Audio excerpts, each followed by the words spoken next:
Hi everyone, welcome to the class tonight.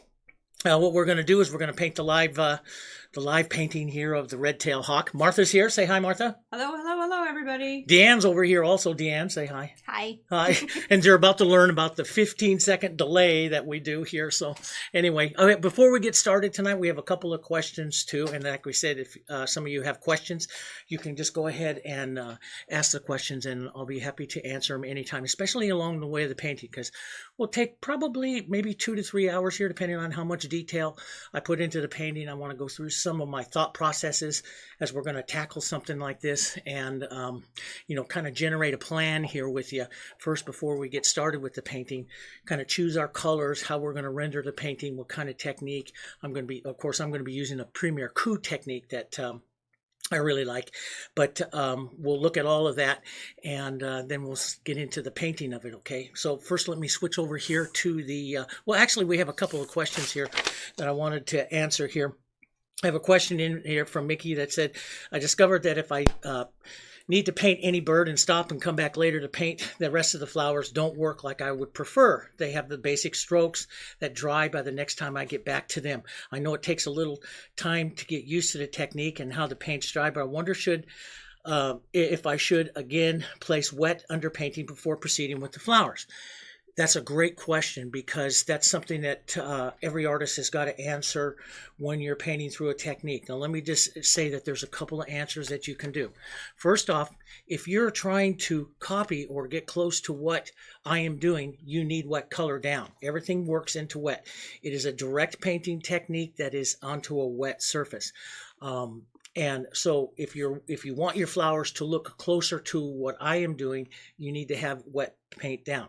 Now, when I'm painting, if that happens, do I always do that? Do I always put wet color back down? No. I will change techniques and work right into it, and maybe put some highlight on, and I will switch sometimes my technique right into a halftone technique where I'll show you a halftone technique tonight. We'll be working that with this particular technique, but I will keep going, because for me, in a lot of things, when something dries up, there are other techniques that artists have, and the halftone is one of them, that you can get back to a pretty darn good look. And so halftoning is something that I use a lot on large paintings. For example, landscapes and big wildlife paintings, the big horse paintings and stuff that I did, I paint a lot of halftone techniques right on dry surfaces, and we'll talk a little bit about that, especially tonight, because I'm going to do a larger one, and some of these areas might get dry, and I'll point out to you how I go about softening some of those areas.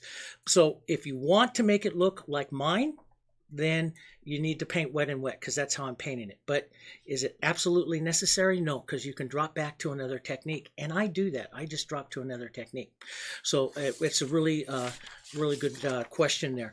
Another one here is I was wondering the value of each of these and would be benefit. This is primer versus medium white. I've been using Heritage without extender, and I've noticed that there's some of the YouTubes that use extender. Thanks so much. I'll see you tomorrow night. But the thing is, what's the difference between primers and medium whites? Medium white, when I base these boards with medium white, I'm putting paint directly onto the surface. It's just paint all by itself. When you add a primer or you add a sealer to it, you make the paint harder, and then the brush is going to slide over that surface a little easier. Now, I use the paint all by itself because I want that brush to grab onto that surface. It's a matte surface, and it grabs onto that surface a little bit, and that gives me, it helps pull the color off the paint.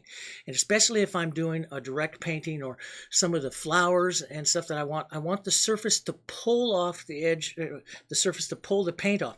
You'll see a lot of canvas artists that will utilize the weave of a canvas. So, some people always say, well, toss on many different coats of gesso and then you go on there and paint. But then there's other artists, and you can look at it up close, and it looks like they have the weave of the canvas coming through.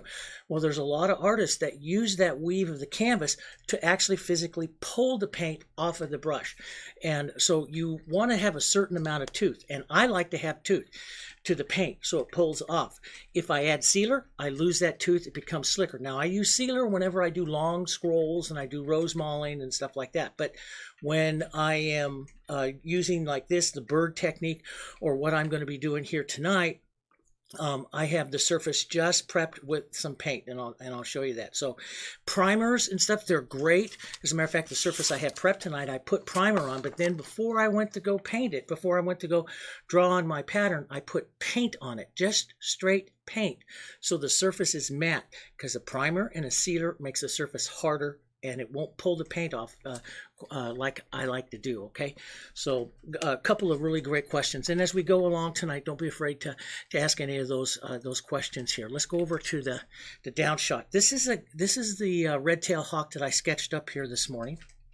And I put him on this is a 16 by 20 board. This is the same type of panel that I use with the other things. But now what I've done this time is I've adhered a little bit of linen.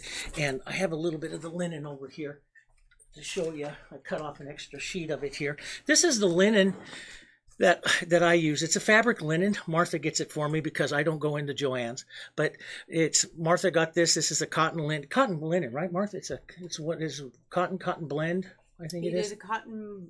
I like to try to get 100% cotton, as much of a natural fiber as I can, but sometimes I'm limited by what they have in stock. Yeah. And please don't be misled. He waits in the car while I go into exactly. So it's a guy thing. I don't do it. Sorry. It's just a you thing, Dave. It's just yeah. I just say buy me a big one of them big bolts of it. Before we get too far into the portrait class, do you want to make a mention about the landscape class now? Oh, we'll talk about that later. Okay, very good. So anyway, this is the actual fabric I do. It's white. It comes in a different thing. The color doesn't really make that much of a difference, but the weave of it is very, very fine, and it is a very nice weave. And I love that weave. I love this type of real tight weave like this. Whenever I'm going to do something that's going to be like a portrait or a lot of detail. So why do I put it on a surface like this? When I go to a larger surface like this is a 16 by 20. When I start going up, so does the value of that painting. And so I like to really take my time and give a nice surface prep to it. So what I do with this, I have a video of it. It's on YouTube and it's on the Global Art Supply, how I make this. You can see how I do it. But I take a primer and I take paint and a little bit of sealer in, and I adhere this linen right down onto the wood surface, and then I let it dry and I trim it off, and then I give it another coat of paint over the top of it, which fills in the weave just a little bit. I don't want to fill it in completely because I want to use a little bit of that weave. I like it to have just a very light grabbing to it. And then I sand it lightly before I go ahead and start my sketch or transfer the pattern. Now, with this particular design, what I'll do, because this is an extra one we added, but I'll put the pattern and everything in for you guys to download if you want to try painting the red tail. Okay, so that'll get. I'll try to get it up tomorrow and stuff for it. But so tonight you can watch along and cheer me on as we're going to do this. So Yvonne asked a really great question. She wants to know if muslin would work. Now, muslin, as you know, is a natural fiber. It is too. It is, and we've done that. As a matter of fact, many years ago, we painted right directly on muslin. We used to paint on them and do all kinds of stuff with it, and it's fine, and we'll do that. I get into when I start doing a bird portrait like this. And when I'll sell these paintings for a lot. And the thing is, if you're going to do it for yourself, yes. And will it last for a long time? Yes. And it'll have no problem. But if you're going to get into selling your paintings or anything like that, everyone that's out there in the collector market and everything knows that the linen is the highest quality that you can get. As a matter of fact, when you're talking about stretched canvases and stuff, the Belgian linen is really the best and highest quality you can get. But you're talking, $60, $70 for a decent sized stretched canvas for something like that. But those are paintings that you put more time into, that you're going to be selling upwards of $3,000-$4,000. And I know everyone says, "Oh, I know I can never get there." You never know. I mean, we sold some of the horse paintings and stuff that I did for $4,000. You never know, and I'm so happy that I put it on a really quality ground, and I can tell the customer that I put it on linen. And linen is always the highest quality that you can. It's always known for being the highest quality. So that's one reason why we like to say it sounds really good. Okay, and you want to be able to say that. But you say, "Well, I paint on linen." It's a little different than muslin. the feeling of it. But would muslin work for practice boards and everything to get the feel of it? Yeah, it would. So- But the linen's not that expensive. So for it. muslin generally is my experience. It's been a while. That since I bought muslin is that it's less expensive, but that also goes back to the coarseness of the fabric. The Yeah, sure. linen, it tends to be a very fine weave, and Yeah, therefore, it's very fine. as Jessica wrote, you find that in the suiting side of any fabric store, Yeah. as opposed to muslin you would find in some of the more broadcloth. Right, exactly. And so the thing is about this surface. Those of you that haven't, and I know Vivian's in here tonight. Vivian has done this type of surface, and Dee's done this type of surface, where we've prepped and painted these types of surfaces on here. When you paint on a linen like this, man, it is like the Cadillac of all the surfaces. It's the best. And I have huge bolts of canvas that I stretch it. Can you get that bolt? Show them that bolt right back there. I'll show you guys where it's pretty. It's as tall as she is over there. You can get it. You can do it, Dee. But I do a lot of canvases and stuff. Thanks, Dee. Here, lean in and say hi. Okay. This is a bolt of I think this is 12 ounce canvas, and this is what I use, and this is how much is on there. This is a big bolt of 12 ounce canvas that I use when I paint my larger surfaces, larger paintings, and I stretch it. We put it into our own canvas stretchers and stretch it. It's a great, thanks, Dee. It's a nice surface, but it's a little bit more coarse. And so to prep that, I have a special mix of that I do with the Heritage when I'm going to prep canvas. Now, you can get gessoed canvases and stuff. I don't like them. And the thing is that you have a lot of different types of qualities of gessos out there. And a lot of them they're very, I don't want to really use the word cheap, but they're not manufactured with a high degree of quality. Let's put it that way. And, you'll have paint roll off them. And the thing is, remember, whenever you're putting a ground down, whenever you're putting something that you're going to paint on down, if it cracks or lifts, it takes everything on top with it. Okay. So a lot of people think, oh, I can just put Heritage on top of that and that'll be great. No, Heritage is great and it's strong, but it's only as strong as what's underneath it. Because if what's underneath it lifts or cracks or chips, it just takes everything on top of it with it. So I like to go, when I paint canvases, like one of the paintings I sold was $4,000. When I'm going to do that, I'm going to make sure that I prep it and do that surface the highest quality that I know how to do. So I can say to my customer, yeah, this painting's going to last forever. And so I'll start with the raw canvas and I'll prep it. I won't use a gesso. I use the Heritage, and I use primer and texture medium and white. And I add primer and texture medium 1-to-1 and then a little bit of white, and I call it my canvas prep. And it's what I use, and it gives it one coat. It's beautiful. It fills in the weave a little bit, and then I can control how much more I'm going to do on top of that.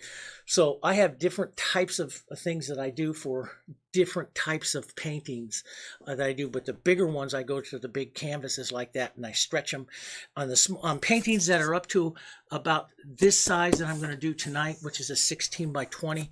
I use the linen. As I start getting up to 18 by 24, maybe a little bit bigger, I will generally go to a stretch canvas, but I do the bigger ones too. I have one, excuse me, let's see, where is that? Oh, it's over here.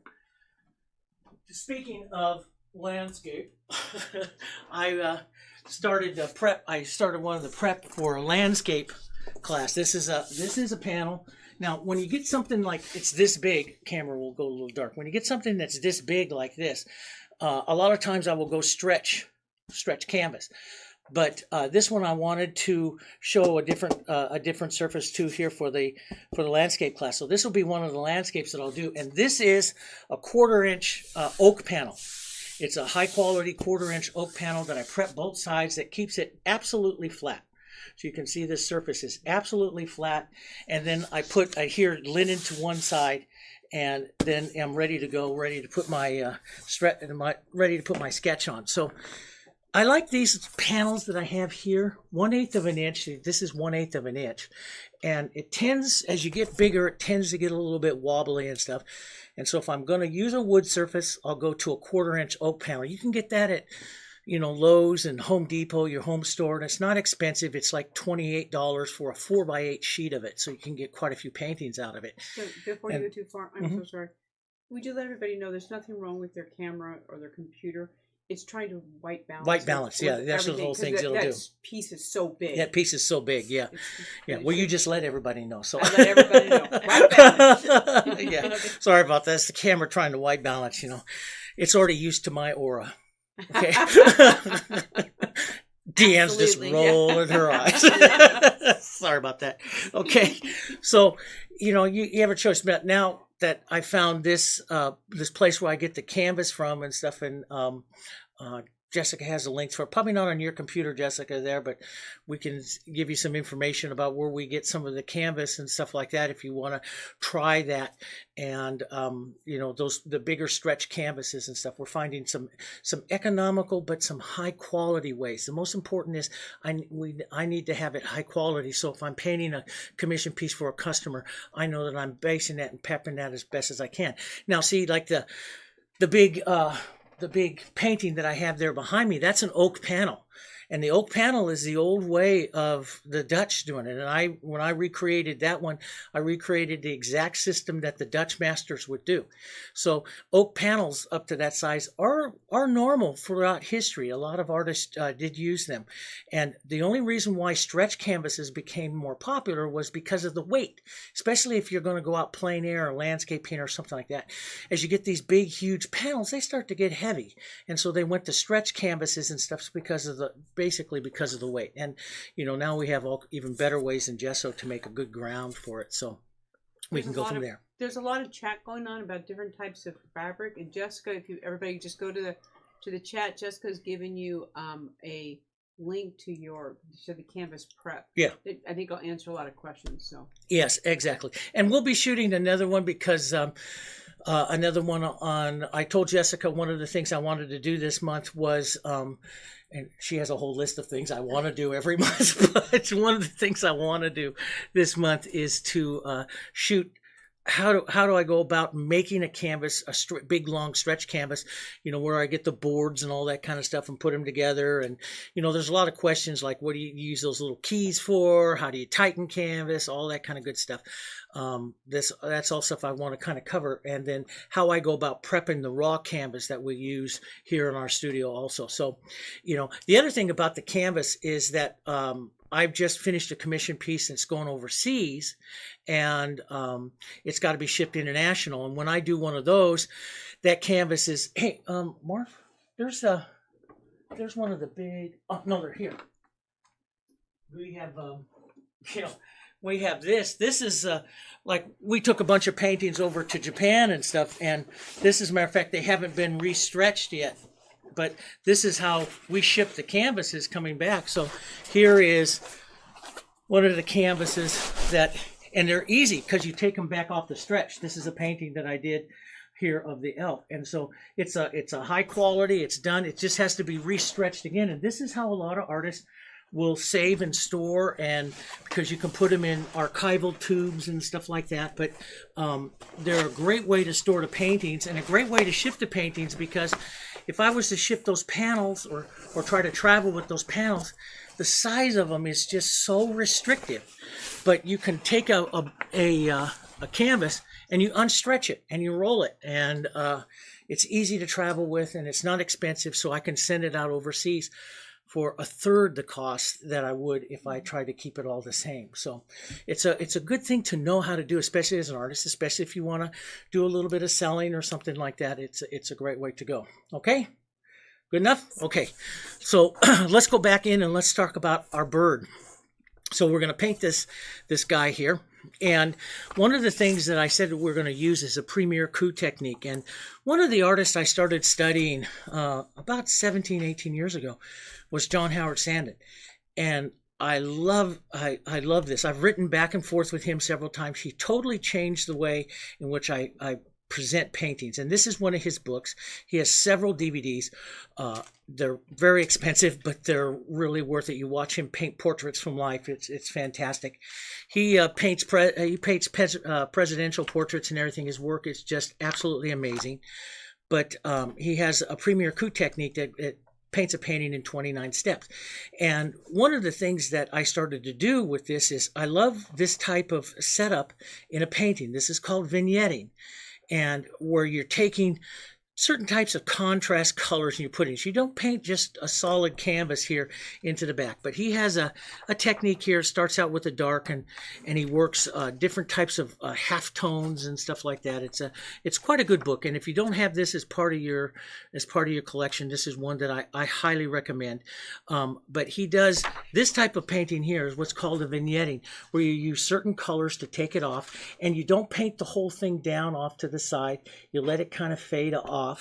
And it is a extremely popular look, and you see me do that with florals and stuff all the time. Matter of fact, I painted 2 florals this morning, and I did that on both of the florals because there'll be 2 pieces that I will sell, and vignetting is very popular. This is more of a solid background here.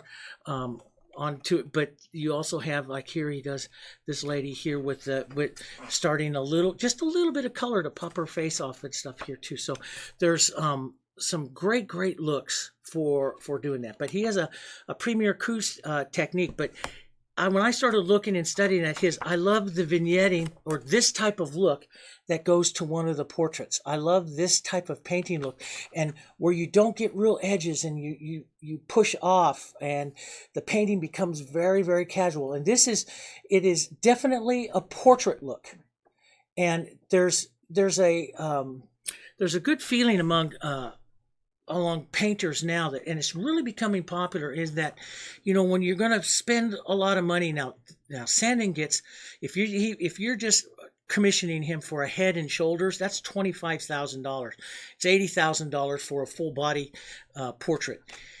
And the thing is, his paintings look like paintings. They're not super realistic that they look like a photograph. Now, so when I go to approach a painting, especially if it's something I want to sell or work or something like this, one of the first things I ask myself is, how realistic am I going to do that painting? Am I going to do that painting where I'm going to render it just like the photo? Or am I going to take the artistic license, relax my brush, and paint it like a portrait or paint it like a painting? And in today's age, where you have a lot of digital art and digital artwork, which is absolutely phenomenal, there's one thing amongst the painters or the artists out there, that relaxing the lines, becoming more impressionistic, and not putting as much edges, and stepping away from realism a little bit so the painting looks like a painting, that's becoming more popular. So because you see so many great, beautiful digital art, okay? So there's people that like just the realistic digital art, but when I do a painting and I look at what sells, realism, yeah, that's great, and it does sell, and I know I have a certain market that can do that and like that. I know if I produce a book that I paint flowers or something super real, yes, there'll be people that'll like that. But if I make it like a painting, then it has a different quality all by itself. And so, like the bird here, I have realistic photos of him here. We can render him super real, but I want to take him more like a portrait look out there, and there's some artists out there that are starting to do that more with wildlife and birds, and it's really a fantastic look because it is a painting. It is a portrait painting. So I like to do that. So that when you're studying something like this, he's a nice guy. He has a wonderful way of writing and approaching the premier coup technique, which is a direct painting technique. It's a sit down and do it. I've watched him paint beautiful portraits like this in under 2 hours. He has a process for doing it. But the whole thing is, it's a painting, and it looks exactly like a painting. So you got to make a plan when you're going to do something like this. You got to kind of plan how you're going to approach it, how you're going to put in. Are you going to do a solid background? Are you going to do a light background? Now, one of the first things that an artist does here is when you're going to put on a canvas, you're going to put on your sketch here. And sometimes an artist will start just with a painted sketch. So they'll take a small brush and color and do a painted sketch. I do that sometimes. Sometimes I start with a sketch this way. Since I had to draw you a pattern anyway, that some of you that are used to transferring patterns, I did a sketch here, then took the lines off and made a pattern for you that we'll be able to put it on the website. So I started that way. Now, from here, I have to decide how I'm going to approach it. With the Premier Coup technique, which is a version of alla prima, which is what we've done so far, a direct painting. You have two techniques. Direct painting means wet on wet, right through, which means that you're basically painting it in one setting, okay? Then you have what's called indirect techniques. Indirect techniques is where you let something dry, and then you switch over and you put on some different layers. Kind of like the question that Mickey asked earlier there, how do I control that, or what do I do? And I said I go to a halftone technique. This pigment that I showed you last time, quinacridone gold, I use this in indirect paintings. It is a transparent pigment. It's fantastic for layered paintings, painting on dry surfaces and stuff. You can mix up into it, but it's a more expensive pigment, and it's one that's designed more for glazing and indirect techniques, whereas your burnt siennas and everything, your oxides and your earth colors are direct paintings, pigments, and they're less expensive. Can you use this pigment in a direct, which means straight through, wet on wet? Absolutely. But because it's transparent, if you're not careful with it, the wet color underneath will just disintegrate it. You won't be able to find it, because it has a lot of wow and power when it's not mixed down. It can be, you have to be a little careful with it. Now, last time, to make that color that was on the breast of that red-tailed hawk, I took this color and I put a little power to it with some yellow oxide and a little white. Remember that? And I mixed it up and got that color pretty easily, because yellow oxide is pretty close in family to this, and it worked. But if I start using this in combination with anything across the wheel, it will die really quick, because it's a transparent pigment. So it doesn't have as much power, but it's a beautiful painting for glazing. It's one of the reasons why I can paint that lovely warm Dutch painting behind me. This pigment is key to that. There's a whole layer inside of that where we dry, and we paint it all in gray, grisaille, and then I use this pigment here in the layering of that dry, and it makes this lovely warmth to the whole painting, this glow that's going to continue on through the layers. So if you were going to paint like a red-tailed hawk like this, if I want to paint it direct and use an alla prima, make it a portrait and do it all really quick and stuff here, I might not use this pigment here because it might be a little difficult. I'll try a few things. I'll show you some of it as we get in there, how you can use it to make some colors. But if you're going to plan on drying it, maybe, and putting some of this on to get this rich glow, the red tails, when you look at them, they have this lovely underglow, and this pigment is absolutely gorgeous in it. But I would probably dry it to get that, so I can glaze it on and then continue working from there. So it's your choice. So when I don't usually use this one, my bottom line is I don't usually use this one in direct painting where I'm wet on wet. I use it indirectly. Yeah. Deanne has a question. Deanne has a question. I was just wondering if you allow Quin Gold to thicken up. Yeah. Then it would maintain You its can. identity a little better? Or? It can. When you're letting something thicken up, one of the questions is this, when we use, like I use my colors really thick. For example, here's my white. Okay. It's really, really thick. Okay. And you can let your colors thicken up. And what that does is, by having less water in them, they concentrate down. And yes, and that would give it a little bit more punch. However, the difference is, this is a translucent pigment. Transparency, there's a difference between transparency and translucency. Transparency is like, like a lot of people think, oh, you can just take yellow oxide, make it transparent. You can make it transparent with water where you can get light to pass through it, but it's not translucent. light does not pass through the pigment itself. Okay, you're just thinning out the area of the pigment, making more holes between the pigment so light is passing through. This pigment here is translucent. Light physically goes through the pigment itself. Without any dilution whatsoever. So that's why you get this. I mean, you can put it on real heavy, but like I showed you last time, we put it on real heavy. You might as well just use the red earth because it looks just exactly like the English red oxide, basically. So okay? It would matter you would get the underpainting or whatever, the undertones through. Yes, exactly. So what happens with this, see, you can glaze on top of that. Like if I wanted to get that real crisp, beautiful, like a lot of depth to the breast area of this red-tailed hawk, I'd glaze it with this in a heartbeat. And it would allow everything that I've done underneath to show through, but also glaze on that beautiful, rich color. It's like looking through a pair of sunglasses. It doesn't destroy what you are. You're putting a different color on top of it. So it works pretty good that way, okay?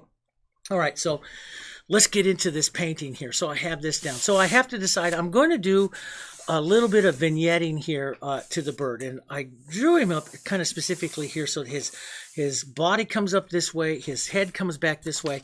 And I used a lot of different birds when I put this guy together. And you can find a lot of these paintings. You know, there's a great place too, and like we've recommended Cindy's place too. But if you put in you want to find some painting, some pictures and stuff that you can use. If you put in Creative Commons, and there's a website, creativecommons.org. That's a whole searchable database of photos that are free to use. And so you can go in there and you can find a bunch of different photos and stuff. And, you'll find photograph. I love this one, the depth of this bird here.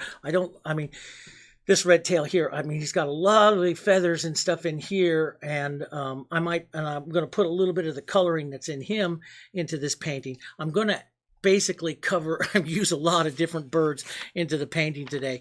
But you can find all different kinds of photos, and that's what I did here. Is I took all kinds of photos together, kind of put them all together, and created this bird. And I'm going to use all kinds of photos, reference photos, and try to and actually paint the bird here. But you can, if you want to find a photo that you can copy directly, I would go to like Creative Commons also. That's another website, and it'll help you search photos that artists have released, copyrights on, like this one and this one here. They've released copyrights on for anybody to paint them and use them.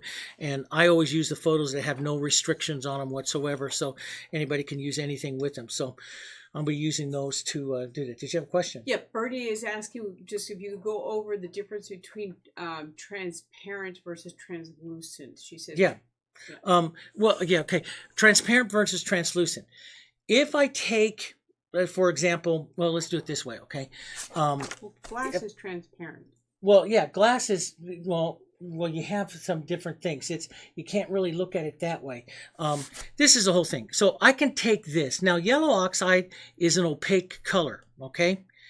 I can add, we actually use the word incorrectly in painting and stuff, but I add water to it here. We always say, okay, I'm going to make that transparent. That's not really transparent because the yellow oxide color is not transparent. It is an opaque molecule. Light doesn't pass through the yellow color at all. It's kicking that color back for you to see. When you add water or something to it, you're thinning it out. So light is passing through it. You're spreading the molecules out further, and further. So light's passing through them, but light's not passing through the molecule itself. And that's what we say transparent. In actuality, we should be using stuff more like translucent. And this is a true, what we call in painting here, this is what we call a transparent pigment. And what it is you can put it out thin. I can put it out super opaque. A big dollop of it, and it's opaque. But if I start spreading it out, I don't need to add any water whatsoever for you to see through it. Because it's already allowing light to go through it. All I need to do is just spread it out a little bit where it's not piled up on top of each other like this, that it gets so thick. It's like you can take a sunglass, like sunglasses. If you just put one of them down, you can see through it. You start putting 10 pairs of sunglasses up here, you can't see light through it anymore. That's basically what it is. So this pigment is opaque, but we add water, and in the industry we always say, okay, make it transparent, but it's not really transparent. This is a transparent pigment. Okay, light passes through it. That's the difference. We kind of use the terms a little bit crazy in our painting industry, not like we really should be using it. It should actually be translucent pigment. Allowing something to show through it is really a word that we should probably use that would be a little bit more descriptive. Okay? Okay, thank you. Yeah, you betcha. Okay, so as I'm going to render this basically as a vignetted type of painting here.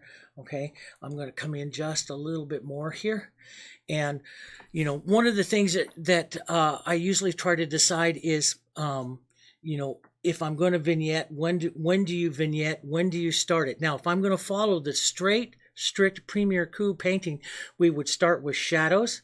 And then we'd start working up from our shadows, and we'd actually paint some of our background a little bit later. I know that I want to put he's going to be mostly into the orange type of family. You have these orange kind of colors, yellow oranges into him. So if I really want to contrast him and pop something out up here, I'm going to put that blue, but I'm not really sure exactly what blue to put in. So I'm going to wait on that just a little bit. Now, the only trouble is you have so much white out here that your eye has to get used to that, and you have to kind of ask yourself, how much am I going to put on, or how is that white going to affect me? And so artists, when they're going to start something like this, you'll have a bunch of different philosophies. One of them is, and Sandin believes this, that you should never paint on a direct white canvas, because that is too overpowering. You should always take it off tone slightly. So one of the birds that I just painted over there, hey, can you give me the big hawk, the Harris hawk that I painted? I loved that painting. The Harris hawk, it's on a big board, and that painting, what I did first was I didn't want to take out thanks very much, Dee. I didn't want to take out, this is the Harris hawk that I did here, and I didn't want to take out all of the background, all of the white. So I left some of the white showing, like right back up in here and stuff like that with him. And but I did want to use the color here that I could really contrast up against his face and everything like that up here and that. And as I'm painting him on, and he has these lovely gray tones and all this kind of stuff. So to start out first is I took almost like a medium white color, and I put this over the area here. It's not a white. It takes the tone of the canvas down just a little bit. So what I'm doing is actually eliminating some of my white. And what that does is it makes the painting a little easier to paint. So one of the things that I generally do if you're going to work a tone, now every artist has their own favorite type of colors. Grab a paper towel here. Has their own favorite type of colors that they use for the toning.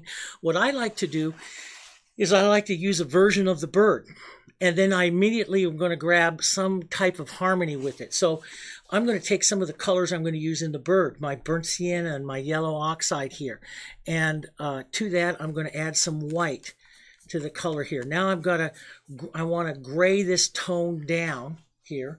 So you have a couple of different ways you have to decide. One of the colors that you'll be using into the painting here is some of your blue.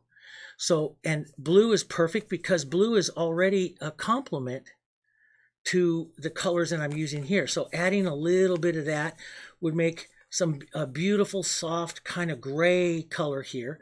And if I add some more white here, which I'll do right in here, and thin this all out, I get this lovely, it's not white. Here's the white of my palette. It's not a white color, it's an off color, and I'm going to add quite a bit of extender to this to thin it way out. And you're following basically a portraiture type of technique here where they say you shouldn't start on a lot of them. Some people do. Everyone has a different idea and philosophy. Sandin believes that you should never start on a direct white canvas like that. It should always be taken off just a little bit. And if I do this and I just set some of this and I'll vignette some of this out like this, I like to let a little bit of the light shine through, but I'll set some of this out like this. You'll see that the hawk will start to advance a little bit more here. And so I know all of the theories. I know all of I read all of it. You read one artist and they'll say, oh, no, you should do this. And another artist says, oh, no, you should do that. And I know what kind of works for me. And I know that, yeah, painting directly on white is difficult sometimes. So putting a glaze down or a light color onto it so you take a little bit of the white, the power of the white away is a good thing. Is it absolutely necessary? No, because you see watercolorists all the time paint, without using the toned canvas like that. There's a bunch of different theories. Which is correct? Whatever way you want to do it, whatever way you find works for you.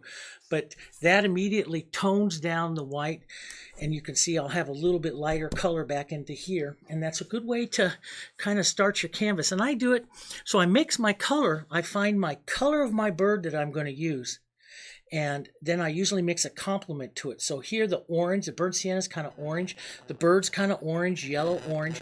I mix a little blue into that and then some white to take it off, and I get this lovely, it's basically medium white almost, light gray kind of toned color. And it's very pretty, right? Isn't that very pretty? Gorgeous. Yes, gorgeous. Thank you. So I know that you're using a 6-color set, and you've added a couple colors. Yeah. Are you using this? You're using phthalo blue. Phthalo blue. Phthalo blue, yellow oxide, and burnt sienna. But because it's your Arnold Schwarzenegger blue, and it's a little bit closer to the... Oh, you could use ultramarine blue too. Yeah, you could use ultramarine blue. But I just did, a lot of things that I'm going to make a sky. I like to paint with phthalo blue because, yeah, like Martha says, I call it my Arnold Schwarzenegger blue. It's very powerful. It's a powerful blue, but it's a blue I can control. Ultramarine blue is your older historical tone that more people use. It's weaker and stuff, but the phthalo blue to me is just so powerful, and I've learned over the years how to control it really easy. And if I want to make it a violet color, I just add that equally nice, powerful red violet to it, and I get a nice color. So let's come in here, and I'm going to put just a little bit of a soft blue. Now, this is going to be my phthalo blue. I'm not sure exactly how much to do, but I'm just going to put a little bit because this color is going to look, he's a very warm colored bird. And so this blue will look very, very cool up against him and give you a nice contrast. I'm going to take that though, and I'm going to gray it down for right now because I'm not sure exactly how much I want to have into that. And I might want my blue just a little bit more to the violet. So I added a little bit of burnt sienna, and I'm going to add a little bit of the red violet just to take it over just a bit. And I'm just going to make a soft blue. I don't want my blue to be so powerful that that when I go put a burnt sienna tone on here, it is going to contrast against the bird. Now you have to kind of pick out the area and stuff that you're going to use it. I'm going to want him to contrast and stuff right down into this area here. So, and you could pick either side, but I will start to pick some of this, and this is only beginning. We're going to repeat this, but I'm just going to move some of this color in like this and out like that. This is going to be a contrasting color. And different artists will do different ways here. And I'm just going to use this softly like this to contrast out, pull some of it out like that. This will be a nice contrast, especially up, and I want this up and about his face. This is what I want about. But I'm probably going to end up changing this blue. So I'm going to keep it soft for right now. And this will help me, though, see, and it will make him pop forward. You can already see that he begins to pop forward just a little bit more as that color comes on and is contrasting the light color. It'll do it even more here as I reach over and I start some of my other tones on him, okay? So let's come back in again here, okay? And I have to make a plan. Now, my plan, if I'm going to approach this with Premier Coup, means I start with some of my shadows, my shadow tones, and I work slowly up to my light tones and then go back and revisit my shadow tones. I'm also got the bird technique, which I've been showing you here, which is painting undertones. And so what I usually will do here is I like to start with kind of like the shadow undertone. So I'm going to be painting him opaque and getting a lot of interest. And so all of this area is going to become thick, opaque color here by the end. But I want to start out with some tones that are a little bit closer to shadow tones. And what I mean is there's a deeper tone right in here, deeper tone in here. And you'll see that, and you kind of find the tone that you want on the bird and then where you want that shadow. And I look at the birds, I look at their, they have a big cheek structure that's right up under here. This is going to sink down into the sockets of their eyes. And I look at the directions of their feathers and and I pick out how I'm going to start rendering that. But so you can see that kind of cheek structure that's right here on that. But he has this real gray undertone shadow, and it can appear back over here, and it's appearing right down in here. This is a cast shadow right here from his beak. But we'll have that. That's one of the darkest toned areas that we'll work on. And I'm going to just state that very simply right now. I'm going to take some burnt sienna and maybe darken that down and with a little bit of my phthalo blue. And you could use black, but one of the reasons why I use the phthalo blue is it will black is a dead color, and it'll take it down and it'll be kind of dead. The phthalo blue will actually make it appear very dark, very cool, and it will still allow to have a certain amount of life into the painting there. So I like to use that. Now, what I'm going to do is kind of follow. I've got a cheek structure that's underneath here, and I'm going to start to set in the tones, some of these shadow tones, and I'm going to just model the color. What I'm going to say is I'm just going to model the color around here. I'll let some areas of this go a little bit more transparent, thinning out, just working it through. All of this will eventually go opaque, but I'm doing this for myself so I can find the cheek structure here.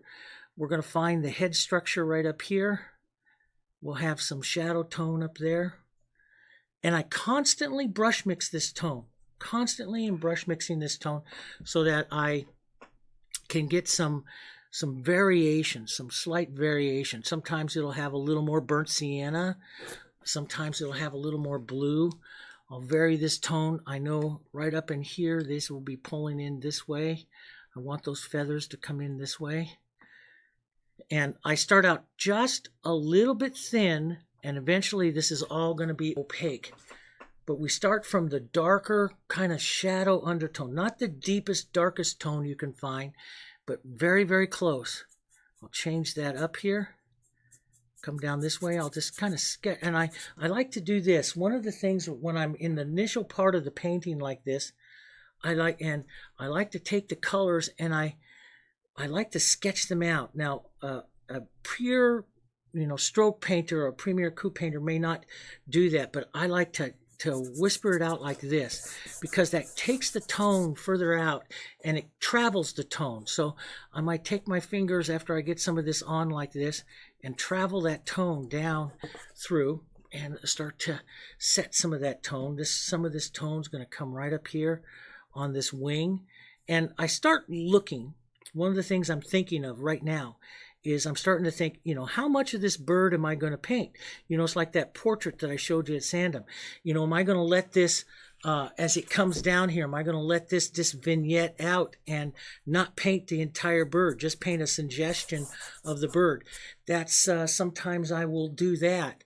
And so if I'm not sure, I won't take it real heavy down here. I'll just start letting it fade off. If you're not sure, because I may come down right into here and then let this all start to fade away and just completely disappear like Sandin does in a lot of his stuff. I mean, you look at here like this with the lady's arm, his shoulder. See, it's just fading away like that. It's a beautiful look, and you're only really painting right in here. Your eye doesn't need that. If you put that in there, that actually starts to become taken away from her face. So the eye doesn't really need that. That's finishing off on that side. So, this bird is going to continue on here. Do you want to carry that look? Do you want that look? I don't know yet, so I don't paint myself into a corner. If you put it down here, can you soften it? Yeah, it's just all opaque color. You can soften it. But, I will approach it a little soft, a little slow, and something I always tell my students, sneak up on it. Don't go grabbing and paint something too fast that you can't change it. You can paint a harsh line in there and have a problem with it. Yeah, Dee? What will you take into consideration as you decide that? Time, cost. Okay. And also one of the other things that, other things I think about is, I'm a production painter. And so the look and how much, do I need to change the look of my painting? Do I need to present a different look out there for for my customers and stuff to start saying, hey, wow, look at that. That's a beautiful painting. And I'm always, always looking to change my look, because I have painters out there that are always looking for something new to paint. So I'm always looking to change my look as much as possible. So down here now, it just fell right into that, and I might just take that off just a bit right down there like that and soften that out, because I may not need that yet. I may leave something like that out there, and then when I come up here and I really start to express some darker, deeper tones right back up into here, that darker, deeper tones is going to really pull your eye, where here it's fading all away. So, it's going to be a choice that you make here. So that you have, and I'll build it up a little bit.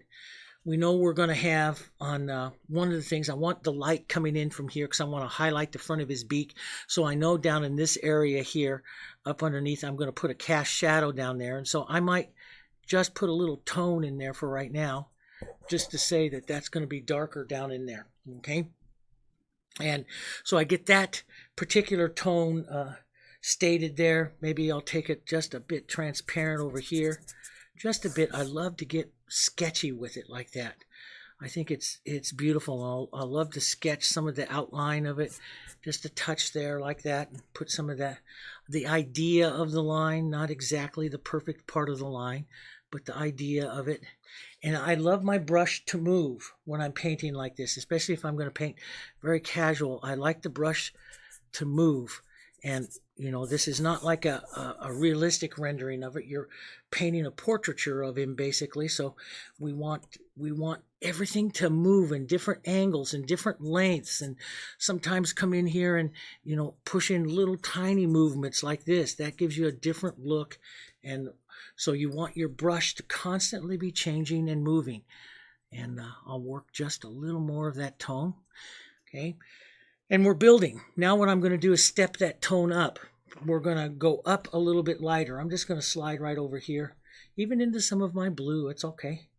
Won't hurt it. Let's take a little bit more of my burnt sienna, get some of my yellow oxide into this, as we're going to step up a few values lighter right in here. And I'm going to use that tone. I want to render some of that tone right into this area on him. And it's before you get to the lights, you're going to move that. Now, with a lot of things that we talk about on the birds here, we talk about always taking the short kind of strokes, following the form. Remember where I've stressed that in so many videos. Follow the form of the bird here. That's what you want to do. We want to follow that. I want to leave a little bit of a area there that I can develop a deeper shadow in there. But I want to take this tone over his cheekbone area here. We'll put that in, and I want to stretch this tone out. It's like going a little bit lighter here. I'm gonna come down his breast area here with this, and suggest this right down in here. Scrub that, move that, move that. I'm gonna have a lot of movement feathers, but this is all gonna be opaque in here. So I'm just right now I'm sneaking up on it and giving myself the idea of the bird. And I'm not sure exactly how much I want to paint into here and everything, so I'm just kind of taking my time, and I'm thinking about my technique and my plan as I'm doing this. As I get down in here, maybe I want to put in a little bit more yellow as I get up into this area. This is up into the front part of him, and remember that photo I showed you last week with all of the hair coming into the yellows and stuff in there? We might want to state some of that tone in there. Go back, get a little bit of the burnt sienna tone in here. Right into here like this. This is the underpainting of the tones. So, one of the things I concentrate on is a lot of the underpainting, a lot of the tones. Now, how much? you know, this is where I go to a bigger brush. How much are you going to come down here and utilize and see this bird? You know, that's gonna depend. I mean, I could fade it all off there like that, and or I can paint it in more opaque and more visual, and I'll probably do a little bit more than just let it fade off completely. But we'll probably let some of this fade off, which I really like to do. So I'll show you that. And which means I'll be back painting some of this into here to get rid of my pencil lines and stuff like that. I have to back paint up through there, but that's okay. It's only paint. Okay, so what I have here basically is a real dark, cooler tone that's shadowing, and I'm looking at that coming up here because his head is turning, so I want to get some of that shadowing right up underneath here, and I want to drop it down. Now the shadowing would go a little darker in here, but if I'm going to vignette him and take him away, I really want to concentrate the viewer right up into this area here. Okay, just like you're going to create all of that contrast up and around her face there. Okay, and you know, it's like, look at the dog. You don't see any of the dog here. He just kind of fades away, but boy, look at the detail that's in there. So that's a different way of looking at a painting. Okay, alrighty, everyone with us so far? Nice questions. I think people are entranced. And Birdie says, lovely, cheering you on. Thank you, Birdie. And so I'm going to come in here now, and I'm going to go to a little smaller brush, maybe around a 4. And one of the detail brushes that I use is also the little 2 flat. I like that one as well. We'll look at some of that one here in just a little bit, but I'm going to go down to my number 4, and I'm going to come in and I'm going to start painting a little more specific. But I'm going to be painting opaque, which and it's going to be layers of color back and forth. One of the things I do want to do is get this nice shadow line that's going to come right through here. That's going to get into the eye socket. That's going to go right into there. There's going to be a nice shadow. Half a tone up, just a little bit lighter here. We'll put the ridge of that just a little different, a little yellow into it, a little bit. But I want to be able to see that shadow that's going to be down into there. This is one of the times that I might pick up just a bit of the black and some blue, nice little dark tone in and around his eyeball here. He's going to have some light yellows and burnt siennas in it. The outside of it there will have some of the black or the darker tone that'll show up underneath there. He's going to have a gray and a light tone up into this area here. You'll see that. So he's going to have a shadow that's, you know, this is a little different perspective of this bird than this one here, but he'll have a shadow back up underneath there, a little bit of the black around. We'll have the white of the eye ring, some of the colors pulling down. You'll see the angles pulling here. So I don't want to use white yet. I want to find a color that's right about in there as kind of a gray. And it's a really easy color to find here. All I'm going to do is I'll take this right over here. What I'm going to do is just slide right up in here into some of this blue. You want a gray that goes beautiful with what you have. You have a complement color scheme here on this part of the painting, which is blue and basically blue and orange. And that's what you're going to key all your colors off of. I'm going to grab a big old dollop of white right here, my nice thick white. Let's put some of that right out there. Doesn't that look wonderful? That beautiful white. Thick white. And I'll make this nice gray right in here. And I'm going to use this gray right like that. And I'm going to move it in a couple of different ways here and around. And I'm going to let these tones kind of come together here a bit. And as I build more and more and more paint, then I'll get a little bit more defined with my colors. Let's take a little bit of this gray. We'll put in this part of the beak right in here. And we'll walk some of this back up through the feathering here. We'll do this about 7 or 8 times in the painting here. That's all. As we're going to get these details and stuff into it. Some of the gray. We'll have the lower part of his beak here and put some of it down here. And if any time, if you want to keep your pattern or anything, just wipe back. Just put the gray in there and wipe back like that a little bit, and you'll see your pattern up underneath there. So you don't have to worry about losing your pattern if you're afraid of that. You don't have to worry about it too much, okay? So because you can put that back in there, okay? I always like to paint dirty brush and modeled, and that's where so like even when I come back in here and just I use like the corner of the brush and tap, I'm looking just for some modeling of tones. Don't like the tones to always be, remember last week last time where I modeled the tone. And I like to do that. I like to have the tones just kind of modeled here. So let's just take that right here like that. We'll model that down, and I'm going to take some of this lighter tone here, and I'm going to pull it. He's going to have some light feathering that's going to come right down here, down into this area.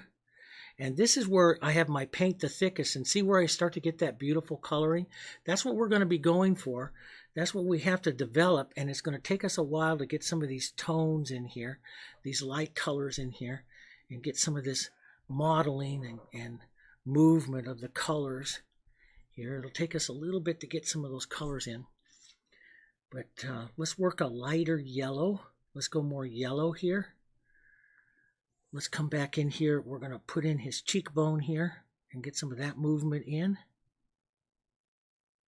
And we'll just push in for right now. There, some of that color goes in. We'll put some of that up here over the top part of his eye. On the one I'm kind of looking at, you'll have some right in here. I'm actually looking at about 4 different ones. Just kind of painting what it needs here. So I'll take some of that. Let's go a little more yellow. Just kind of soften. I'll move this light little pressure with this and just move kind of in the direction that you want some of the feathering to start on his face there. So you'll start just to put a little bit of that in there. Let's take some yellow and some quinacridone. I mean, not quinacridone, but burnt sienna. Oh boy, if I use quinacridone, I'd love to use quinacridone in there. We'll start to put in a little bit of his eye, and maybe to give that a little bit more zing, let's take a touch of Hansa yellow into that right down here. And it's a little soon to be doing some of this zing, but well, it's the eye. You can go ahead and work some of that a bit, work some of those colors. And we'll want to model that up a touch here. But you're still really early in the painting. You're under the underpainting of the bird. Let's go down here. Let's take some of our burnt sienna. Let's take a little bit of blue here and a little bit of black. And we'll make the reason why I add the burnt sienna to the black is to warm it slightly, and the blue is to get it back over to the cool side slightly. It makes just a beautiful, slightly very gray, dark tone here. We're going to use that right down here. I'll be a little bit careful as I start to lay in the curved part of his bird of prey, his beak here, the hooked beak of the bird of prey there. Okay, I'll lighten up slightly. We'll go to what we call a halftone. We'll lighten up slightly to a halftone here of a gray, but it's got to appear gray, more gray than the other ones here. And I'm going to pull down slightly at this direction because that's really the way his beak is going to go there. So I'm going to pull that down like that to push some of that beak in there. And also, I can start working a little bit, not a tremendous amount, because I'm working for tone. That's all I'm looking for right now, is working some tone. But you can use a couple of dark strokes to help you stay oriented here onto your bird, like his mouth line of the upper and lower beak. You can drop a little dark tone in there.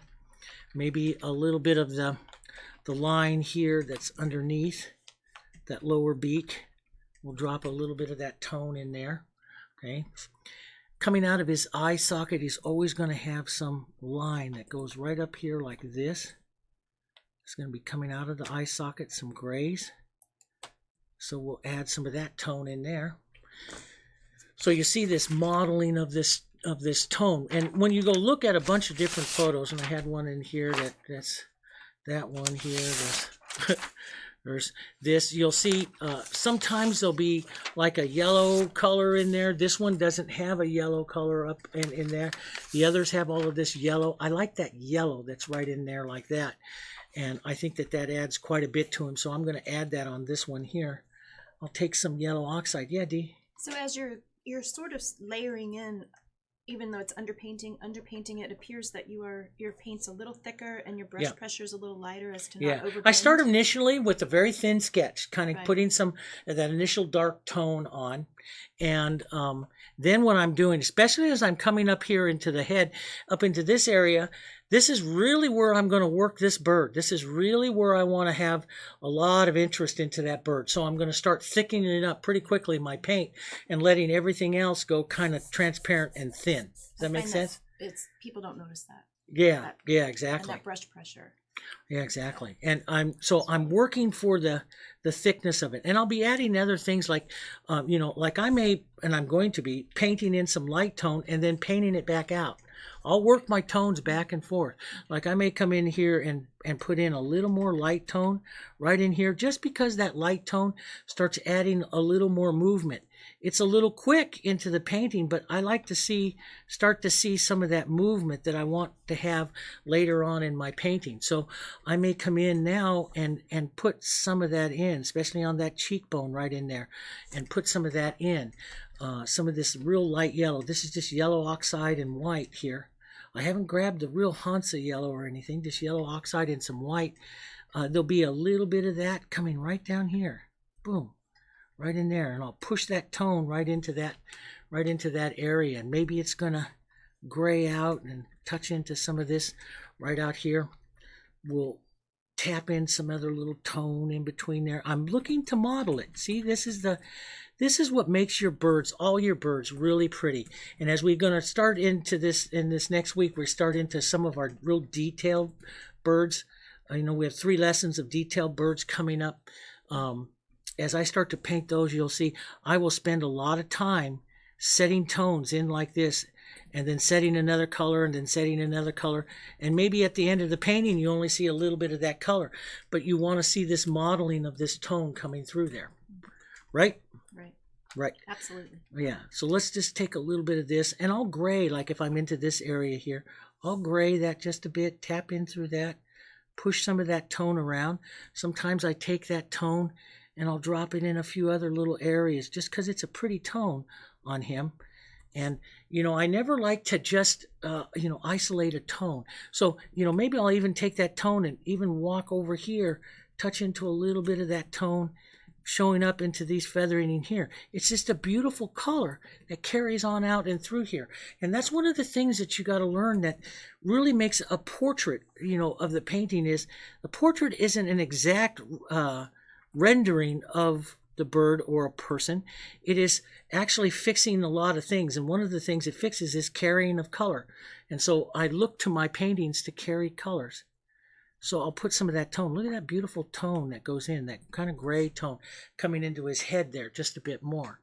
So it's a great way to go in and to paint that, to show that, right? Yeah, absolutely. Thank you very much. Right, Martha? You're amazing. Oh, thank you. I'm Okay. just entranced as I watch this bird develop. Oh, wait. From brushy Yeah. strokes where you were just Oh, kind yeah. of lining them in to Yeah. now more and more details are moving forward. Yeah. It's It's a fun. delight to watch. Yeah. I'm going to start in with a little bit more of a bluey, is that a word? Bluey black tone there. Jessica Darken. notes that you're using a lot of mottled colors. Exactly. And that's what I'm doing. I'm gonna deepen the dark shadow there into his eye. I'll take some of that. This is blue and black and just a little burnt sienna into it. Tone's a little different. And I'll come in. Now you'll see even more color come on. And you see it. You see even more color coming into those areas there. I'll want to express some of that tone right in here. Right onto his nice pointed beak of his bird, of the bird of prey beak. Kind of gray that just a touch there.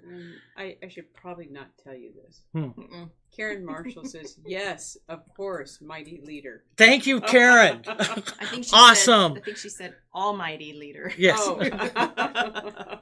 Give her a discount. I was just going to give her a star. Give her a star? Okay, give her a star. Yes. Jesse's passing out emojis. Oh, is she fashion? Okay. So I want to come back in and restate some of my darker tone here for that cheekbone area, right into this area here. And so I'll push that around. When I painted the DVD there of the Harris Hawk, which I will be releasing here probably in the second week of March or so, I did this several times up and around his face just to get these tones in where I wanted them. You get the color, like I would put a color in like that, and then come back and put a little burnt sienna into that tone as well. And so your eye just starts picking up all of this modeling in there. That's what I want it to do. And their feathering, when it actually comes in here, is just real short little. It's perfect to paint it like with the chisel of a little brush like that. Works so well. And let's put a bit of that right in here. Are you using a 4 flat? This is a 4 flat, yep. Flawlessly, don't you think? Absolutely. Thank you. And we'll put a little bit of this darker tone right in here. That will define his beak up just a bit more. So I work down to the darks, I work up to the lights, I work back down to the darks and back up to the lights. Each time starting to refine my colors and my tones a little bit more as I'm coming in and working on his face here. And I want to start to bring out some of that eye ring. That's a little blue right there. So, and I don't need to worry. I'll just take a little burnt sienna and paint through that, and that'll take out the blueness, the bluiness. I'm going to start creating a whole new language, bird language. And I'll start, one of the things, they have all of these light feathers that are going to come down like that into those areas. And I'm going to start some of that look right now as well. Just start bringing some of that down, just with the chisel of that brush. We can do it later on with the point of the round, but right now we can do it with just our little chisel here. That brush, that'll look pretty good there, like that. Get myself a clean paper towel, and we'll go back up into our lights. So I'll go back to my lights again, tap a few little tones, and what I'm doing is not playing. What I'm doing is looking at, the variation. I want to get some variation. I want to come in here with like the corner of the brush here, and I want to add just little touches. So I'm it's kind of like decorating it, little shines, little highlights, little touches, but I've got to follow the form. So I've got to follow the form of the bird. Now his beak is going to come down here, so I can come up like this into the eye ring at some point, right up into this area. I've got to take some of that light and I've got to pull down at this angle here, which is going to paint this side of the beak here. So I know I've got to have this right here. I know I've got to have that side of the beak coming in here like this. I can add all this little tones and stuff later, but I need to express with a nice stroke, which is going to be this plane of that beak right down through there like that, which need to get a little color. Now you see all of the slow tonal changes there. Let's get just a little bit of blue here, tiny bit of blue, tiny bit of black here, tiny bit of blue, tiny bit of black into this gray, little different gray, and let's get that tone right in there. So it's a little bit different color of a gray. That's a very important kind of a tone that's right in there, that gray, because that is changing the temperature also of it. And so one of the things I'll be looking at, he's overall generally very warm, a very warm painted bird, but we want to be able to add a few little tones, different colored tones there to get some cools and play the temperature. Temperature is so very important. Let's put a little bit of that light color in there like that. He has a little nostril hole, which I'll just go ahead and state just real quick. It's just usually I do something like this so I don't forget it later on. I'm not known for forgetting. I'll take my gray, soften that with a little burnt sienna. Let's put just a little bit of that tone down into there. And so you see this tone, when you look up real close, let me see if I can come in a little closer there. When you look up real close, oh, can you focus? No, maybe not. Okay, it's a little blurry. But you'll see now into this area of the eye, all of these little tones starting up. And that's what I want to get. I want I want to restate some of that yellow that we had right up here. Just a little bit of that, you see, comes in. And those tone changes like that's what separates the real beautiful portraiture of it, is capturing all the different little tones. But it's an evolution of it. You're working the painting here, capturing all these little areas of light tones and stuff. And so it's a process for me seeing when I'm looking at a painting like this. What I'm looking at is the overall tone, and then my eye starts focusing down in, getting smaller and smaller and smaller, seeing more and more and more details to the tone. So I start first with some big tones, and then I'll start working it down and down and down, getting different tones. Right?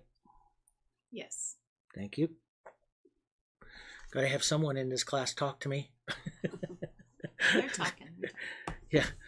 Don't ever want to go to sleep. There's a whole jabber going on in the. Is there a whole jabber going on over Yeah, I there? think people are just really watching how it's building. Build. Yeah, it's a building part of the painting here. And I split screen the photo that was up on the live page. Yeah. With the painting side by side and zoomed in on the eye and all. Good. Yeah. I'll get some of that light tone. And again, guess what I get to do? Yes, restate that beak one more time. Each time I do this, I restate the beak. And, if you're going to paint these types of paintings, and you look, we're an hour, not even an hour into the painting, and, and you already start to give it some of this tone life to it, imagine if you put 8 hours into a painting like this, what kind of, you can do it relatively quickly. In other words, with some of these tones, and it's a beautiful way to start capturing them. Now, one of the things I should probably get some of this in. Let's take some dark and let's isolate his pupil here so you guys can start seeing him come to life a little bit more here. He'll start coming to life a little bit more when you put his pupil in. Ooh, yes, Dave, that's awesome. I don't hear the claps. Start to see that just a little. Doesn't he come to life a little bit more when you give him a pupil to his eye? Yeah, he does. As a matter of fact, let's go in and play with his eye a little bit, because this is my painting and I can do it.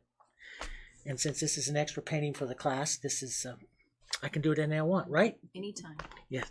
I'm going to take a little bit of, we'll do it right up here. Take a little bit of my Hansa yellow. This is really where I would love a little quinacridone gold. I might use a little bit. I can use this, my painting. I can do this. I can take a little bit of quinacridone gold. If you guys don't have it, Karen Marshall has it. I know she told us last time she had it, right? I'd love to have a little bit of that quinacridone right up into that and touch some of that right up into that. Look at the glow it gives that part of the eye right in there.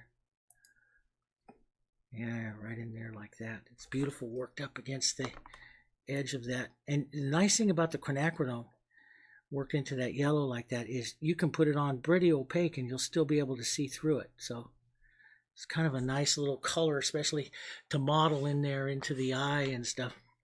And I'll put this on. This is too soon to do it, but I'll put it on right now because you get the look of the eye just by that little shine. So when you put that little shine on, or what a portrait painter calls that is a catch light. They don't call it a shine or a highlight or anything like that. They call it a catch light. It's where the area caught the light. So that's what we do there. So there's a little thing for you. Margot says that she's clapping. You're clapping? Karen, okay. I think, is clapping. Jessica's clapping. Karen's writing. It's an awesome effect. It is. It really does work. You have your fan base, babe. Very good. Dave, when you're looking at the direction of the eye, when you were first laying this out, did I miss it, or did you explain why you chose to turn him in this direction? We had a big discussion. Yeah, exactly. Martha and I had a big discussion about that this morning. I drew him up and everything, and I took his line off, and then I put him on the clear plastic, and I held him onto a board and said, "Which way do you want him turned?" And we went back and forth about which way, because you could turn him either way. He's drawn so he can be turned either way. Meaning he could be facing right. He can be facing right, or he can be facing left. And we had a big discussion about that. And I did exactly what my wife wanted me to do. Thank you. Happy wife, happy life. Yeah, exactly. There'll be I'll just adding some more white right in there. There'll be a little bit of the eye ring shadow there that, when you start painting a pupil of an eye here, you will actually have shadows to the eye down in there, which we originally had a little bit of that dark, but you'll have the shadows to the eye that you try to add in there to get that, and you'll see some of that, into the photos of them, and you'll see some of that shadow, and let's express a little bit of that shadow, black and some blue and a little bit of the burnt sienna right up into this area. But never straight black. Never straight black. I never use straight black. It's too cold. Yeah, it's too cold. It's amazing what that little tiny dot did to make it look like light's reflecting off of it. That's the biggest thing, is the little catch light, and the photos and stuff that I'm looking at doesn't have the secondary catch light on it, but you can put a secondary lower light, take a little white and a little bit of this. Matter of fact, let's touch it right into some of that quinacridone there. If you don't have the quinacridone, just use a little bit of the burnt sienna, and you can have a secondary lower catch light down here on this side, which would be the opposite side of that, into the eye, right up over the edge of the pupil, just a little bit, and that gives a little bit more of a depth into that. Sometimes in and around the iris of the eye, they'll have all kinds of model colors and everything in there as well. And, again, it's, how much you're going to do. That's a bit much, but that starts to really give a nice look to him there. I'll go back and tap into this. And I'm doing this all with my little number 2 flat. And I've got to watch this eye ring. I want to bring it out like it's going around his eye. So I want that to almost be like an arch coming around like that. And get back up into here. See a little bit more toned. Coming back up into there before it gets back up into that dark area there.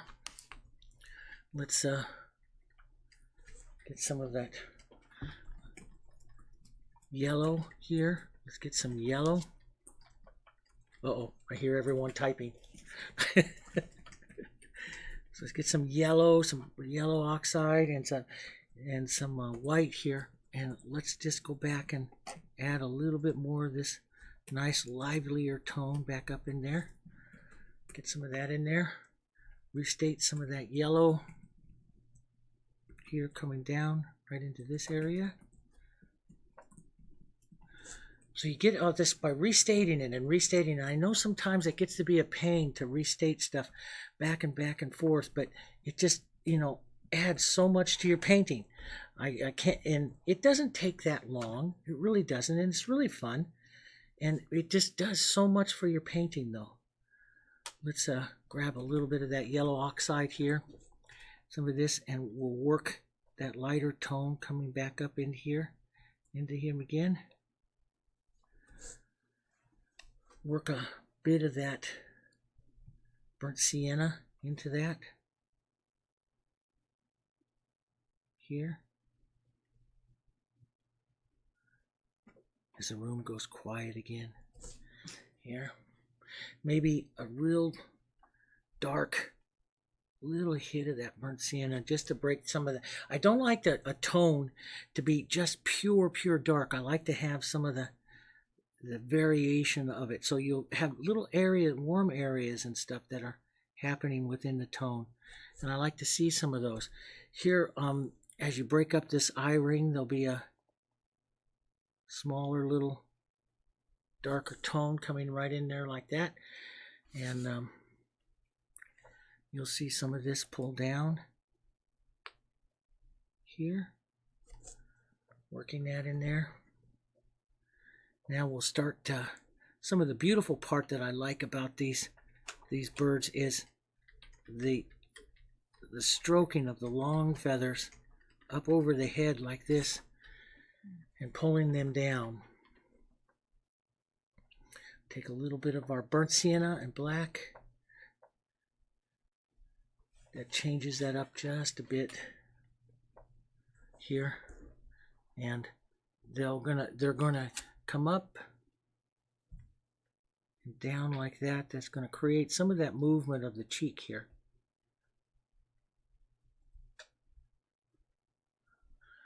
Those will pull down.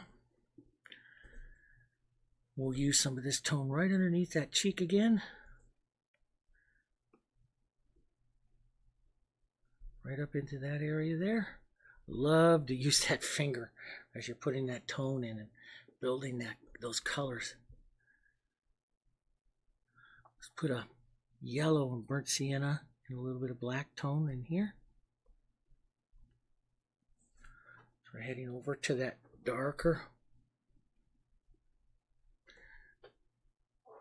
really quite yellow and burnt sienna, a little bit of black here. Lovely tone here. Here's, we'll pull that down. And I'll paint this again, like I say, several times with this tone, getting some of those colors in there. I'll take and travel that tone as well. Travel the tone as well. Let's take some of that, and it's going to feed right down into a little point down here onto his beak as we start to add some more of the details here.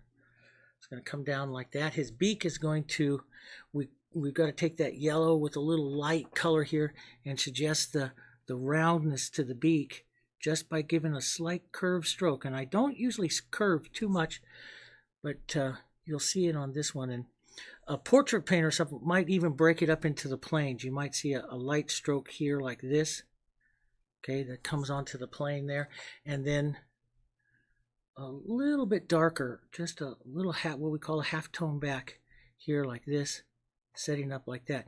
Together they have to look like they're going to go up and around that beak, which is going to give the roundness to the beak here. So they've got to go up and around the roundness there of the beak.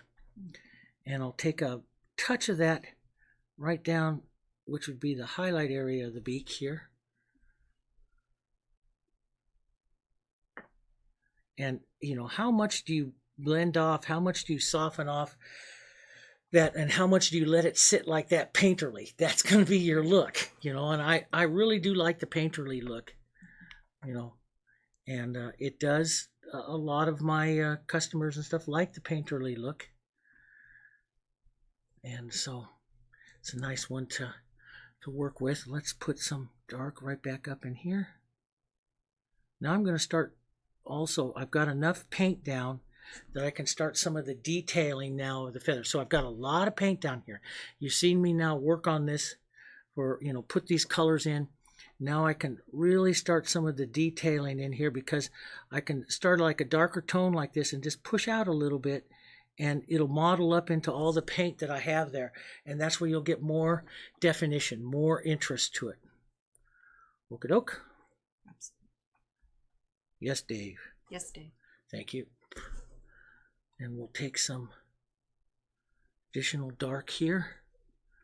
Let's work some of the additional darks. Dark tones down.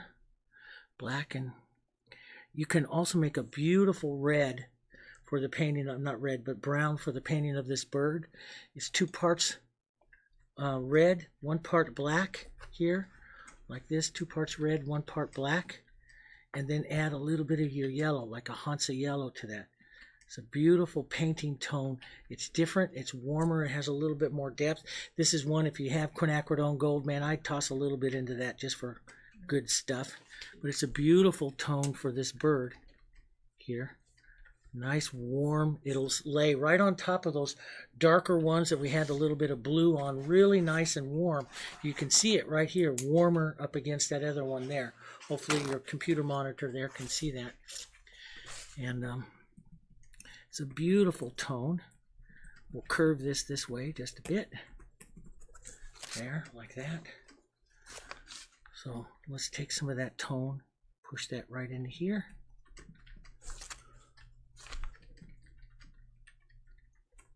And I'll take a little more yellow oxide, maybe a bit of Hansa yellow into that, and we'll work that cheek area there, up and back and down. Some of that underlying tone in there. then a bit lighter.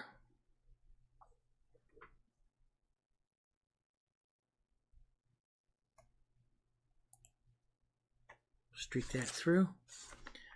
And this is where I have to start deciding. I start to watch just how painterly, again, I'm going to, am I going to use the small brush and get it very detailed, or am I going to let the large brush sit in here and do some of the large brush area painting for me? I haven't quite decided yet, but I'll keep you in the loop. So I haven't quite decided yet how much I'm going to put on there, but I'm going to leave him very much painterly. So I'll put some of that color on like that. Then I'll take some tone like this. And remember I said all the time I love one of the techniques I love more than anything else as I start to get color on real heavy is I like to negative paint through that with the darker like that. And that just gives me a lovely look. You can start to see the amount of paint that I start to build up on that area of the bird there. And the tone that's in there. And so it's a technique that I really like, especially like I'd use it on like this hawk because he is really so dark. So I would overstress, I'd over put on the light color like this, okay? Put on too much of it. And then I'll paint it back with, let's take a little bit of my brown color here. So I'll paint it back out like this. I'll use just the chisel of the brush here and start to paint some of that. Because, and one of the things you think about is the darker color always will paint out easier the lighter color. So it's easier to control the actual, when you're looking at tones and colors, it's easier to control the painting of the light with the dark than it is to try to get the light on. Now the Heritage is very opaque, and yeah, you can play with some of that stuff, but still that's a good rule for a lot of painting.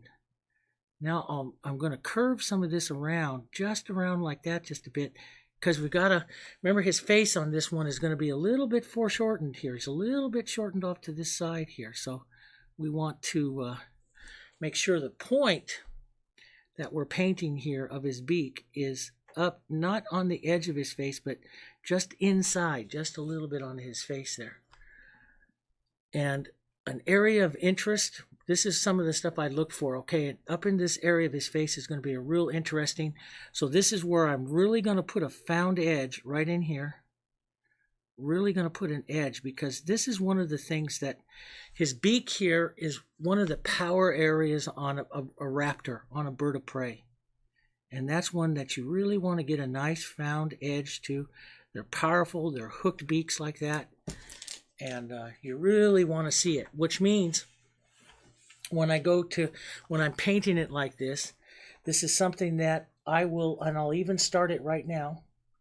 Go ahead and say, start it now, Dave, start it now. You should start it now. Yeah, I should probably start it now. She's a great addition to the classroom. Yeah. Martha's just rolling her eyes. I've put up with him for 37 years. Good call. Good call, good call. I'm going to take some of my blue color that I have here. Matter of fact, let's just, this is some of the stuff I start to do. I start to think about, even right now, I'll start to do some of that. We'll take the blue here. Let's just juice up the blue a little bit more, just a little bit more. And this is where I'll look at that. Yeah, maybe a little bit lighter. And this is where I'll come in and start putting on more opaque color into this area. And this is the one thing that, if people say, what are some of the techniques that you use that, really help you paint a bird or something like that? And for me, it was the slow application or the building of the colors like this and coming back and working the color like this and working it through. But when I do this, and watch when I come in here to this area here, and I'll soften and paint that out just a bit, and I'll use that to work on, I really want to make sure that I get the hook on his beak here correct. There, like that. But when you sit back and you look at that, see the power. This is the most important thing, guys and gals and ladies, is look at the clarity that more paint gives it than the transparency of the paint. And that's if you're going to learn anything from tonight more than anything else, look at the power that the opaque paint does. Even the backgrounding paint there of this blue lifts him and pushes that beak and that part of his head out further. Now, how far around do you take that?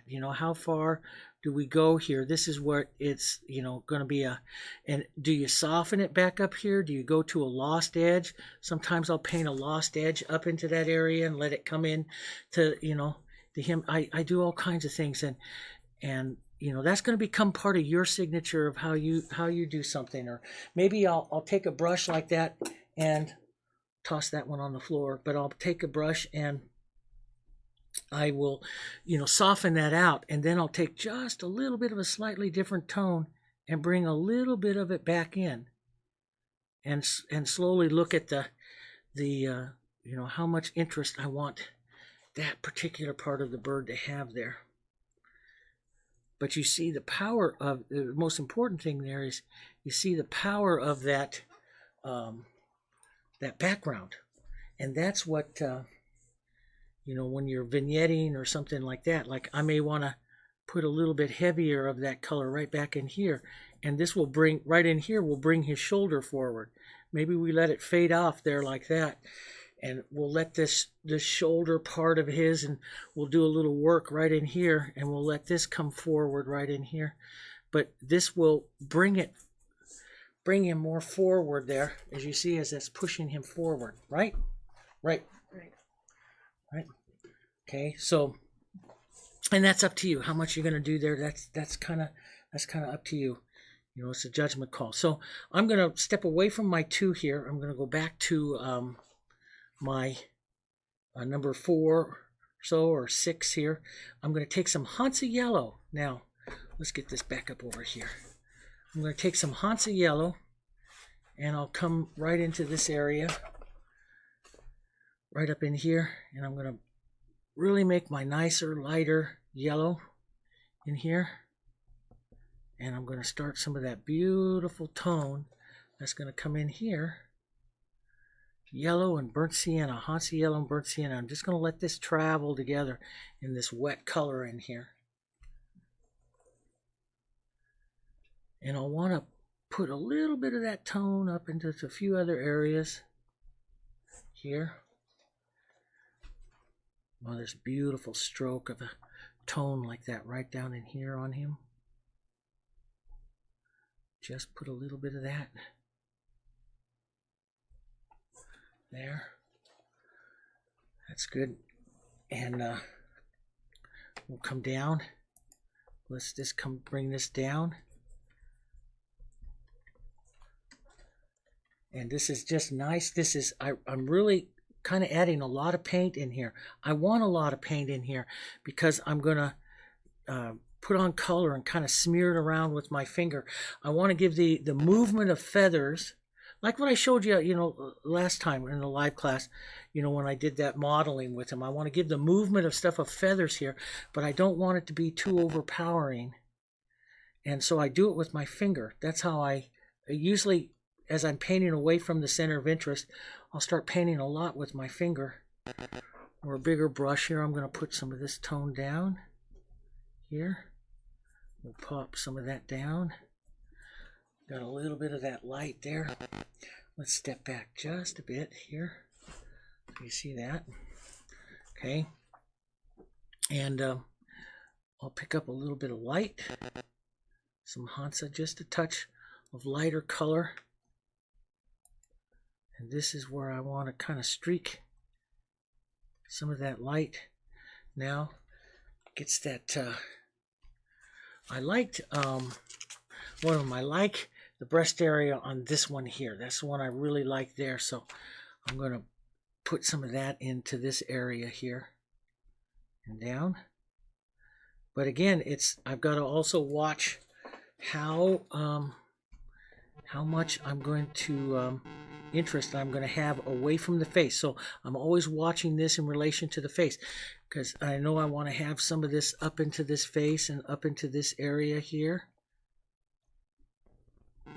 You just can't beat that type of streak that you get right like that from lots of paint.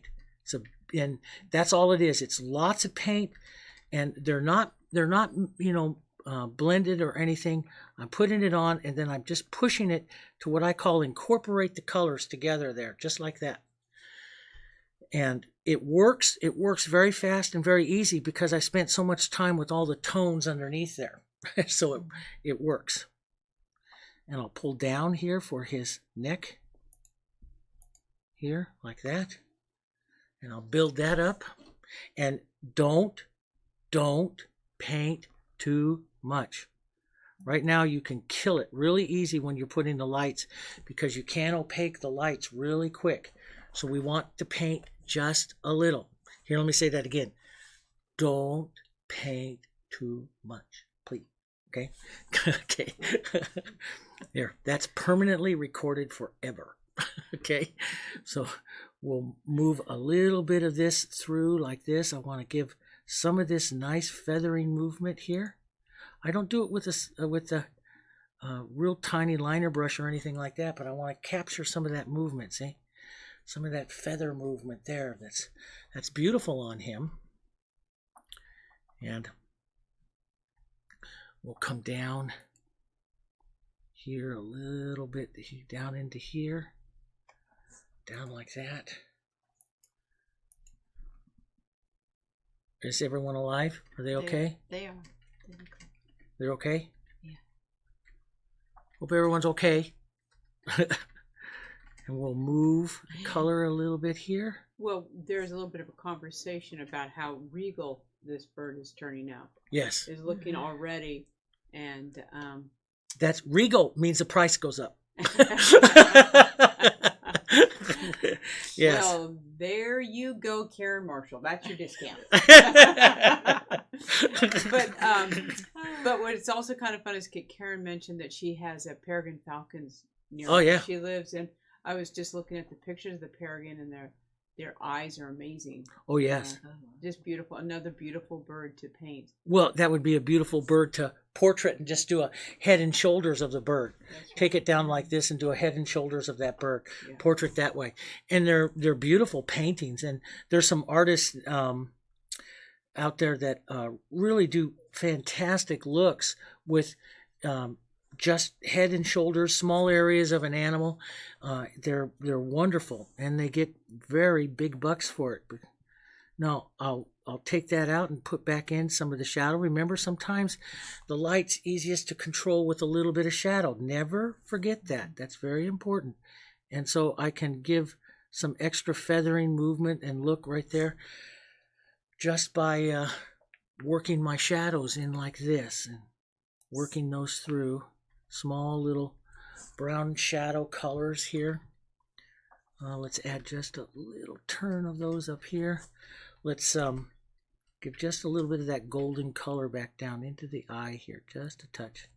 I think the young lady here in the back has a question. Yes. No, so as you work through this, you're just making sure you're not really balanced, but balance of tone and color, but then also not to take away from the focal. Exactly. Of the beak and the eyes, I mean, I love head. this. I'd love to come in here and do all kinds of stuff. That's one reason why I'm returning back up here again right now. Right. Because to really work down in there, I really got to get it in that. I really got to get up and around him. Does that make sense? Yeah. Okay. So I really want to add a little bit more in here, especially while it's nice and goopy and wet. I can slide the tones around easy. I like to do that. So as we're painting something, a bird's portrait, if we start, like our focus is the eyes and the beak, if we start seeing as we move through the feathering that we're losing the focal area, we know we need to restate. You need to restate and get back up into your... Okay. Yeah, the whole thing is about his face here. Right. So, and you can do just as much. See, if I take some of this dark back in through here like this, and drop some of my darker. This is Hansa yellow and some burnt sienna. Notice as I'm coming up with my upper tones here, I'm switching over from yellow oxide to Hansa yellow, so I get a better glow to the color. Okay, this is one if you have an Indian yellow or Darulide yellow, beautiful tones to use in this type of areas here, because they're nice glowy. They're undertone painting color. They give you this beautiful tone or this glow to it. They're wonderful tones. So those are ones to consider too into a painting. You have a large variety of yellows That Indian yellow is just amazing color. Yeah. So I'll pull some of this down here and some of that light color down, and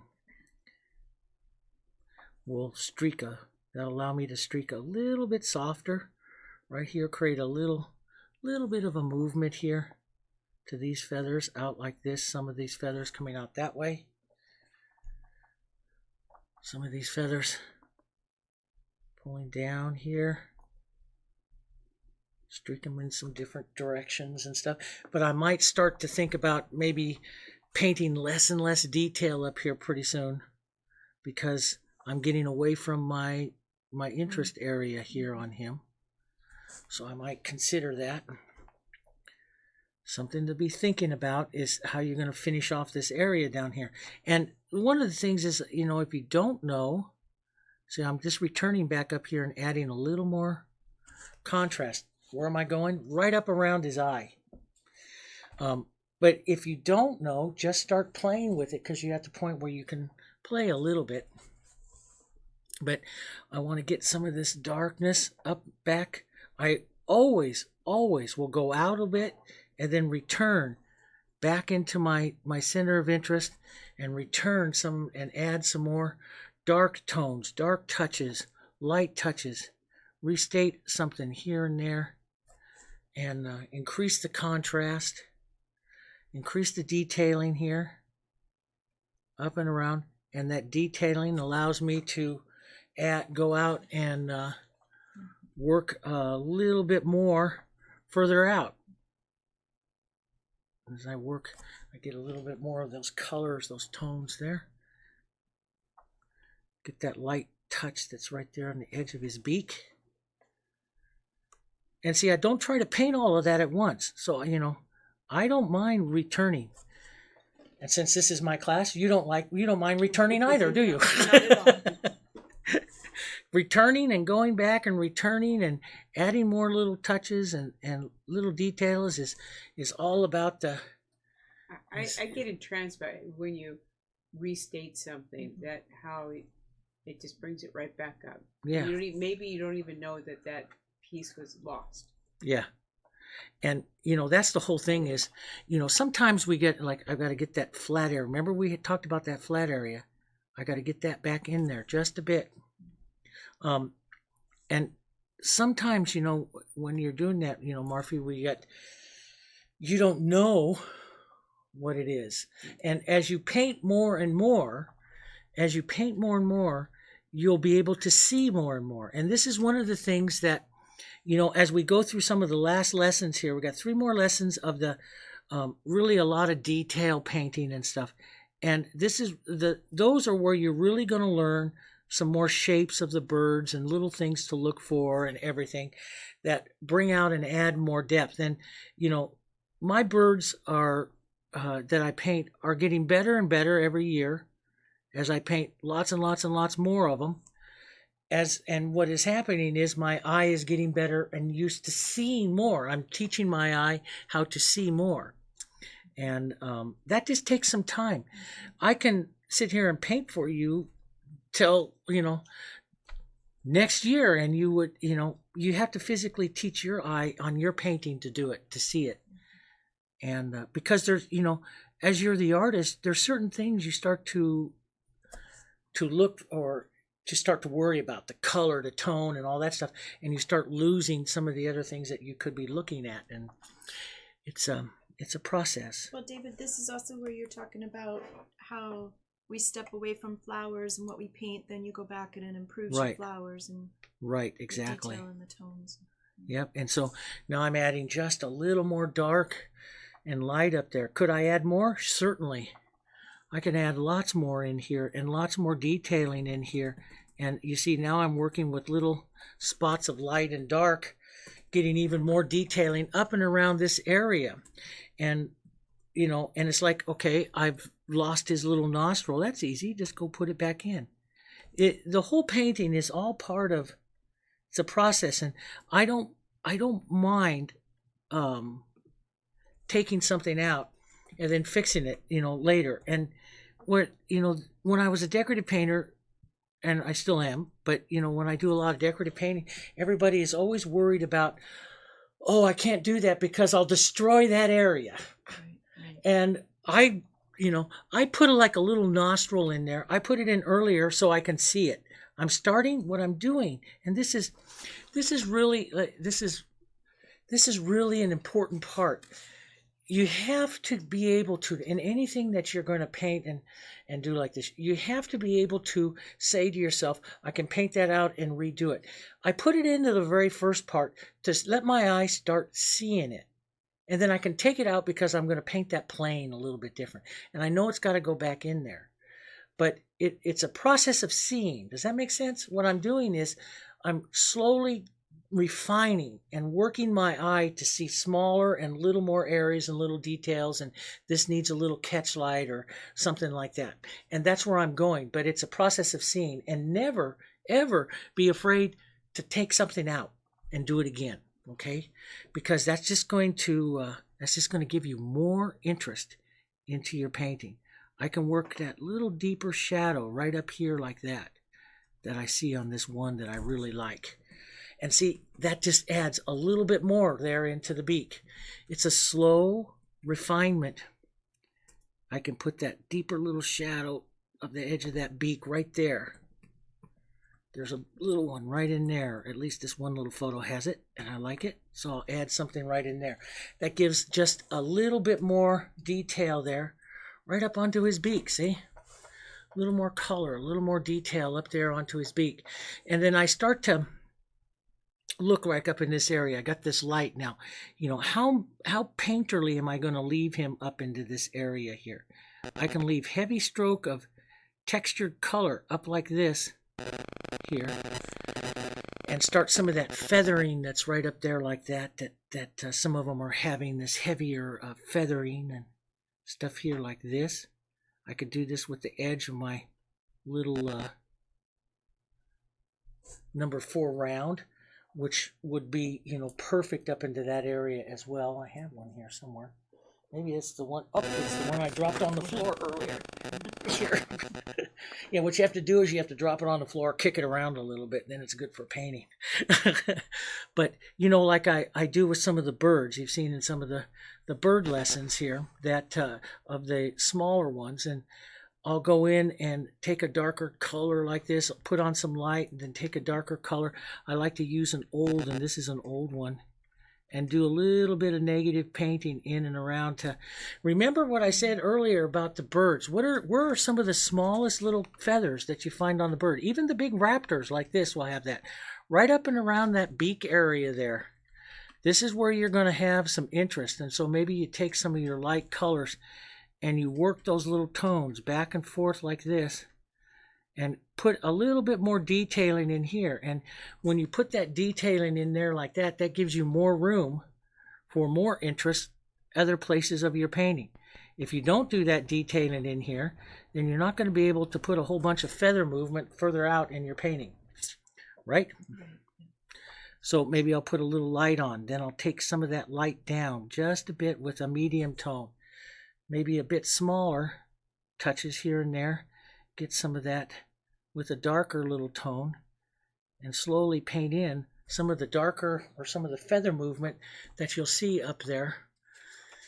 When you see up there into a bird that's like that, you'll start to see some of that feathery movement. And you can see I'm slowly capturing a little bit more of that look of him there, and the lights and stuff. And maybe I'll, you know, it depends on how much detail you want to have. You know, capture a catch light here onto the edge of the beak there. We had that one little shine, which now got a little soft, so I go back and touch it again. Put a little bit of that on there. If I want to see it more, if I really want to make it shine out, then I really become shine, then I'll put a little dark right next to it. You see it just a bit more. So I can detail up in here. Now, the lower part of his beak could be detailed up. We'll push a little bit of a shadow in there, in and out. There, like that. A little bit of a shadow tone. In and out like that. and some light little tone there. So you can detail up like this with the 4 as well, and get some of that in. Right? Yeah. Are you building textures up there? Yes, exactly. Textures is, and now you start working on some of those textures. Textures are what advances in a bird like this. Textures advance. I'll work a little more darker tone. Let's put just a touch of that around just a little bit. Puts up that other ring in his eye. Sometimes I'll come in and tap a little bit more of a shine or so on there. You can put a gray low light shine on the bottom part of his and swing it like the edge of his eye right to there. You can put a little light gray right there. Some of them have that right down like that. That makes the eye come out even more round, you see. So, and have that now. So I start to work this quite a bit like this, and working the tones and the smaller little touches and everything on him. And then I'm going to start to work out and start to decide how I'm going to go to the outside of the painting here as well. So, how would I go out some of these other areas here? Let me put on just a few more little light strokes that I want to see. A little bit of gray and yellow here. Some of these lights that I want to see right out through here. Little strokes of the lights, streaks of the lights here that will come from the either side of that cast shadow that we've got to restate that cast shadow there. But we'll see a little bit of that. Paint back and forth, lights and darks. Okay, and now let's find the clicker. Step back just a bit here, okay? And we'll come down and start to see what it is we want to do with some of the other parts of the painting here. One of the things I do want to do is get more paint and more color out through here. Let me set this all out. And so you see, I want to, even if I go to a softer grade color out through here like this, I want to get some of that color out and soften some of that area. Paint. You're an artist. An artist gets interest through paint. And so we need to use some paint out through here to really get that interest, and then we have to decide. Now, see, when you're coming down in through here, out into these soft areas here, okay, well, maybe you want it more light, but more light doesn't mean less paint. It just, you're going to put some of that light out through here like this. The blue will create a lot of contrast and stuff, but you need some of this, you need some paint out into your painting here. So I like that with him. Maybe I don't go quite as blue to the other side. Maybe I'll go back to my warmer little tone right over here onto this other side over here, and we'll get a little bit of the gray. So the blue stays mostly down that one side there, and we'll go a little bit more gray here onto that side there. And we'll build a little bit more of I'll look to a little bit more color to bring him out a little bit more of a color. And I don't try to have exactly the same color. This other tone will work right up in there like that and work that out. There. And this is what I like, you to kind of smear that right in there. That's that portraity look. Yeah, I like that. That's another $1,000 right there. You give it that beautiful look like that. That's that beautiful look. And look at it. I'm coming through again, and you think, oh wow, you really popped him out last time. Look how much more this extra set of color, slightly different tone, pops out that whole part of his face one more time. It adds a tremendous amount of more depth and stuff to him on that side. So, that's something to keep in mind. Is you think you do it once, but then boy, do it again, and then after you get that done, do it again. It really does. It really does help. Let's pop up this edge here. We want to we wanted to push maybe this shoulder forward here. You can see what that does into that paint. See how it pushes that edges of him there forward. Maybe we'll go back up slightly warmer up here to the top. Here, just right up there like that. That's pretty tone right in there like that. And you know, sometimes, you know, in your plan and you're looking at your painting and you're gonna, you know, push some of this, push some of that out and around. You don't know exactly which, you know, how you're gonna do something. You know, it'll start, I always say the painting will start talking to you if you just open your mind, start playing with it, playing with the color just a little bit, not excessively, but just a little bit. The painting will start talking to you about what it needs. And so let's get right down here and soften some of this out. Get some of this down through here. And I'm going to paint into the bird. I'm going to paint right into the bird. That's going to start to see what that's going to do. And I'll step back just a bit more here for you because I don't hear any clapping. So what that's going to do, what that's going to do is see how that really pops up his head. And then I'm going to start letting the rest of him start coming down. But we're going to, and I will paint the rest of him down into this area. I'm not done up there in the top, but I will paint some of the other parts of him here now with a little bit bigger brush, you know, like an 8 or a 10 or something like that, as I start some of this other feathering here. And this one is a little bit too much paint left in it from last time. I don't really take care of my brushes too very well. Shh, shh, don't tell Martha and Jessica. Just keep putting extender in them, that's okay. Yeah, exactly. I'm going to take a little burnt sienna and some black here and model that down also with some yellow oxide. Get a nice base, bird base here. Another nice tone is that red and black and a little bit of that Hansa yellow into that. Nice tone. But let's come right down in through here. Let's start jetting in some of the edges of this bird and his wings so I can, you know how I like to fold those little edges over the wings. So let's start putting some of that in here so we can do that. Here. And we'll come in and just put that wing right in there. Now you also got to watch out for what I call holidays, or that's what they're called.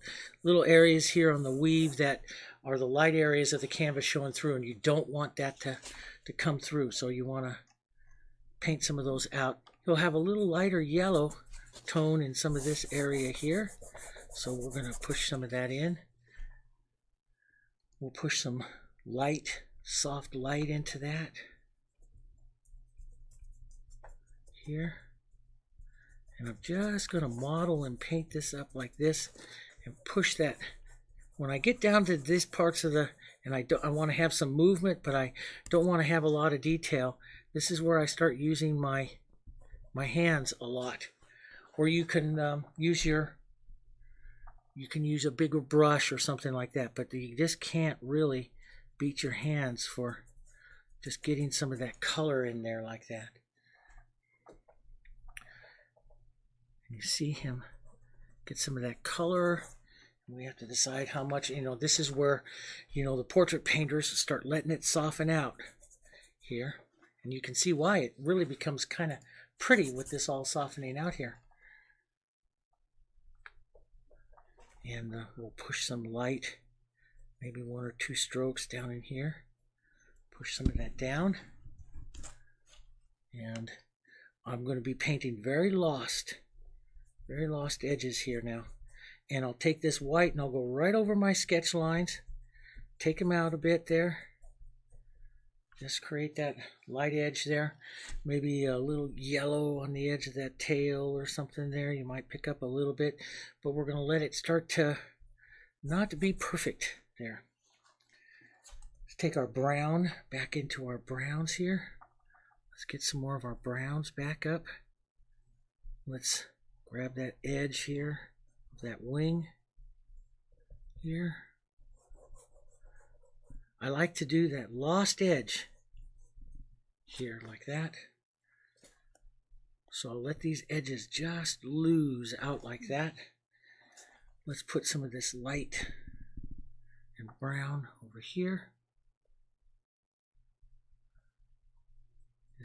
Just imagine like little feathers and stuff, and then we'll pull up some of that color just right into that.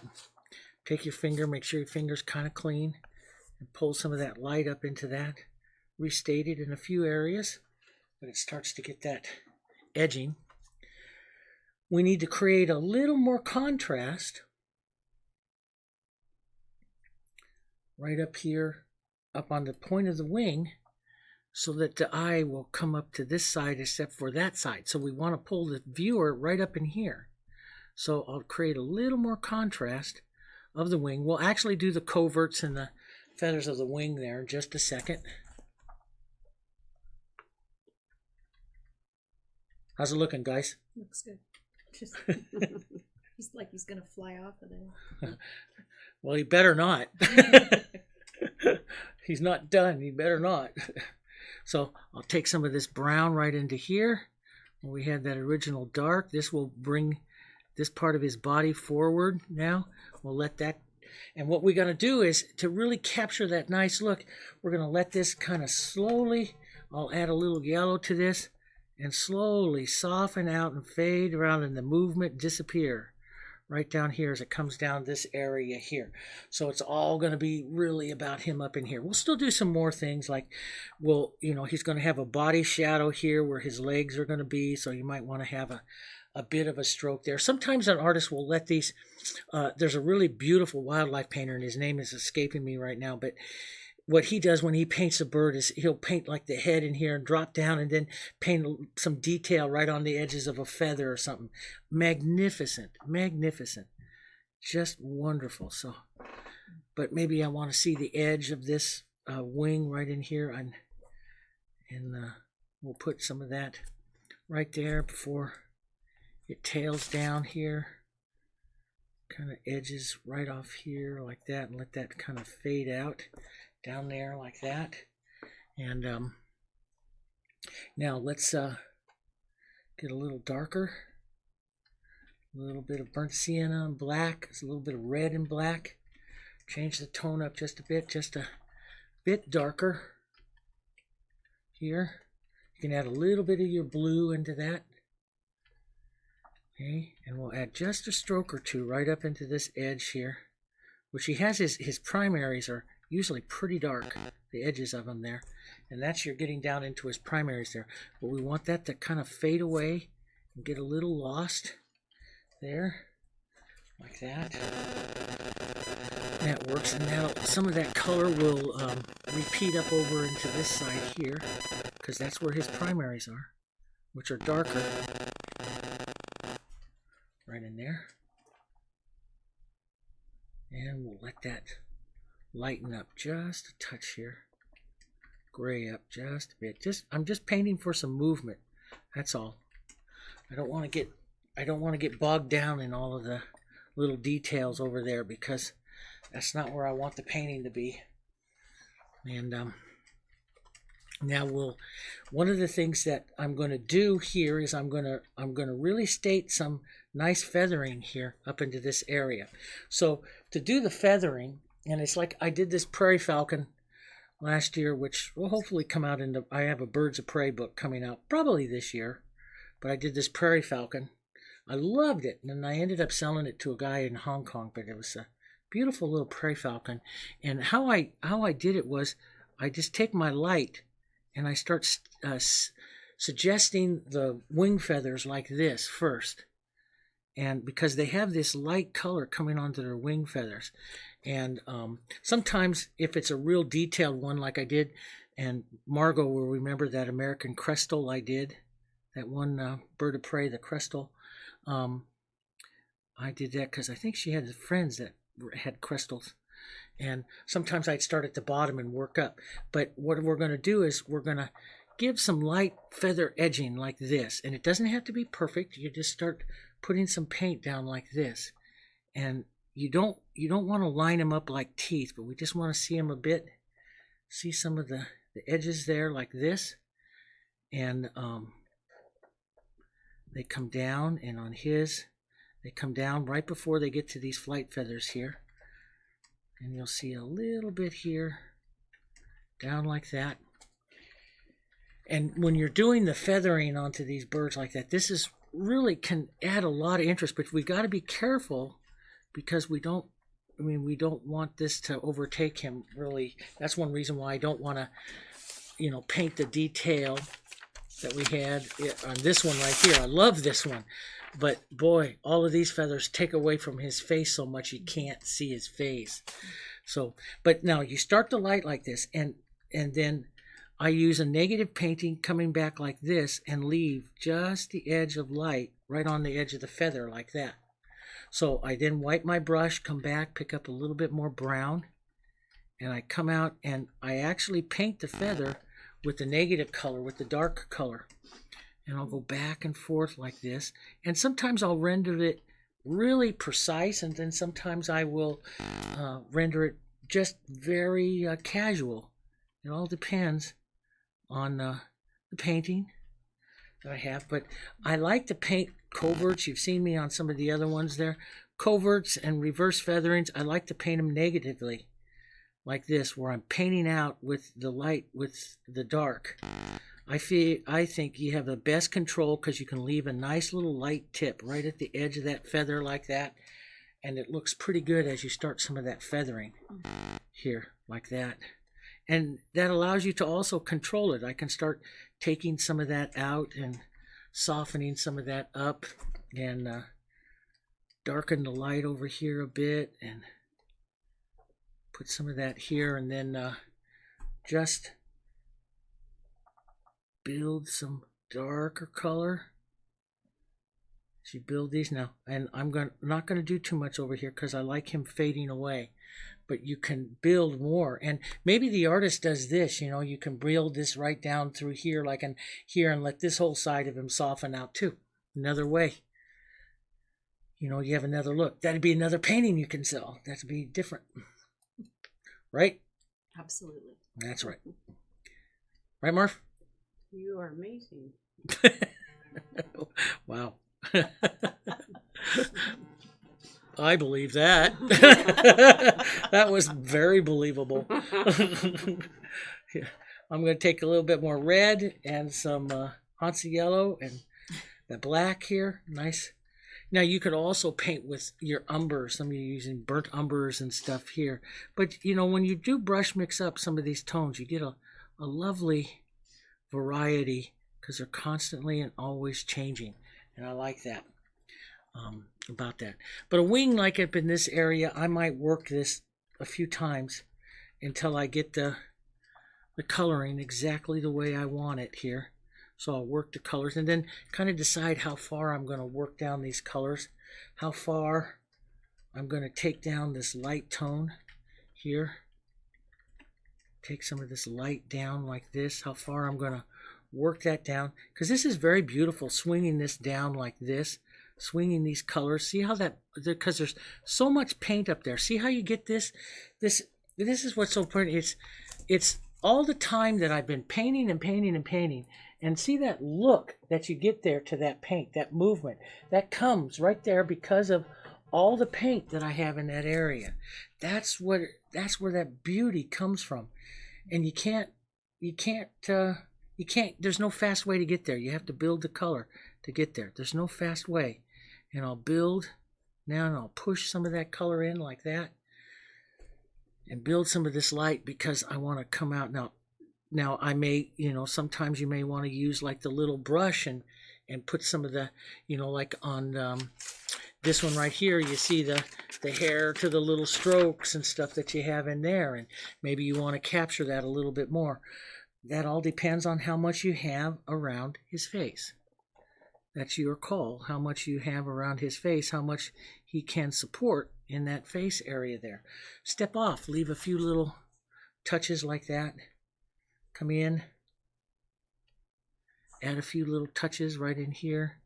Start to, once you get some of that light there, you can add some of that moving down. Follow the flow of his feathers coming down there. Just adding some movement here. Sometimes restate some darks, some browns, some other colors through. Isn't that kind of neat? Yeah. Yeah, that looks kind of neat coming up into that. All the colors now. It's just all sort of working together and building and building. Yeah, it's building and building and building. And now I'm going to take, it's time to be thrilled and amazed. I'm going to take some, remember all of that? It's time to be thrilled and amazed. Yes. Since I've been amazed the last 2 hours. Okay. Oh, that's a good answer, Dan. You're welcome. Yeah. So I'm going to take some of my Hansa yellow and a little bit of their burnt sienna. This would be a great area to put a little of that quinacridone in. But I'm going to work this color. You know how I like to put the feathers, the body feathers, up over the edge of the wing. And so I'm going to put some of that color. I think doing that in this type of area just will make this bird really pretty. And he wants to be. Not that he's a pretty bird. He'll make him really regal again. Regal again. Yes. In case anyone hadn't noticed, if you look how you have the shot right now, the paint, the bird is over on your palette. Do you see the? Yeah, you see all the That's colors. really You see cool. the Yeah, working of it's it. almost like it. Yeah, exactly. That's a good point, Dee. So I'm gonna streak through like this and put some of that light right up onto the edge of his wing and push the wing into his body. That's one of the things I like to do with the birds. And it helps. And, you know, by pushing this light like this is yellow oxide and white. Here, I'll vary the tone with a little bit of Hansa yellow. And that just creates a, see, it sinks that wing there right back behind him a bit. And I'm going to let this kind of fade off coming down here because I'm going to let all of him really kind of fade off down through here. But I might put a few little strokes here like this. Let's break up some of that tone. Just add a little bit right back down in here. Let's get some of that burnt sienna, yellow oxide, and yellow and Hansa yellow. Get some of that nice tone right up over here again. Push that together. Maybe a touch or two of light color coming down over the edge. It sinks his wing into that. I just like doing that. And if I like doing it, We love it. thank you. You remember all those years in class. Where's Marcia? Yeah, where's Marshall? Hey, Vivian's out there, and Margot, and them. They all remember those years. We just used to rely on Marcia. She just Yeah. Kept Yeah, it going. whose time? She was quick. Whose turn was it to talk to Dave? I remember that. Yes. Nobody paid her. Yeah. Oh, whose turn is it to talk to David again? Remember that stuff? Yeah, you guys. It's amazing. I survived those years of teaching you guys. I'll come out here and whisper a little bit more, and you may want to come in, you know, with a smaller brush and whisper some smaller hairs and stuff up in here of the feathers. And again, what controls that? Right now, everyone is answering at home, right? What controls that? How the look you have on his face. Oh yes. Oh yeah, yeah. Sorry. Not. I was answering a question. Yeah, yeah. What controls that? The look that you have on his face. How much you can get down into this area here. And pushing those colors into him there. Yes, There's Dave. lots of good questions about brush pressure and Very thick and light, thin. yeah. And Very thick Jessica paint. and Deanne are just On it. on it. Great. Yep. I get to just totally enjoy this video. I am entranced. Keep typing, Deanne. Keep typing. Yeah. And don't forget to always step back, revisit some of your darks again. Set a few darker petals up in there, because what is it that makes a light color look light? The dark color next to it. What kind of contrast is that? When you put a light color or a dark color next to a light color to make it look lighter? Simultaneous contrast. Thank you very much. Yes. Yeah. Martha's all over it. I wanted you to look good, so it's quiet. You know, babe, that's very sweet, but I look good all the time. Oh, that's I'm right. losing control of the It's okay. class here. Yes. Oh, it's like Losing being in class control. all Well, you over have to have again. the dark to see the light. That's stuck with me forever. Yep. And I'll start some of the darks. I don't want to. Boy, I'd love to just go right down Oh his, my gosh. right down his chest, maybe, and paint some of these other darker specks and stuff like that. I might just take the color a little bit light, and just give a little bit idea of some of those down through here, without painting them too much, so that you catch that feeling of that in him. You know, and then I have to balance it and see if it's going to be too much, you know, into him. Well, can you always add it and then you take your finger Yeah. to it just a bit and Yep. it will kind Yep. of. Exactly. You can always add it in there and take it back and see if that's something that, or and you know, take it out if that's something that you really don't want to have in there. You know, so. But you know, he has a lot of interest up into his face, so I can let's step back just a little bit more here. So I can afford to do a little bit out there and not detract from his face too much there. So I can do that. I can get away with it, but I am a professional, so. Remember those days? Yes. Yeah. And so I would come back in and maybe add just a little dark movement and feathering up just a bit more here.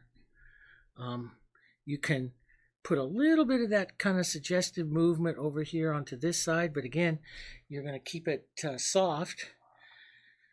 Maybe just a touch of the light. What do you think, Dee? Yes, it's working for me. Is it working? Yeah.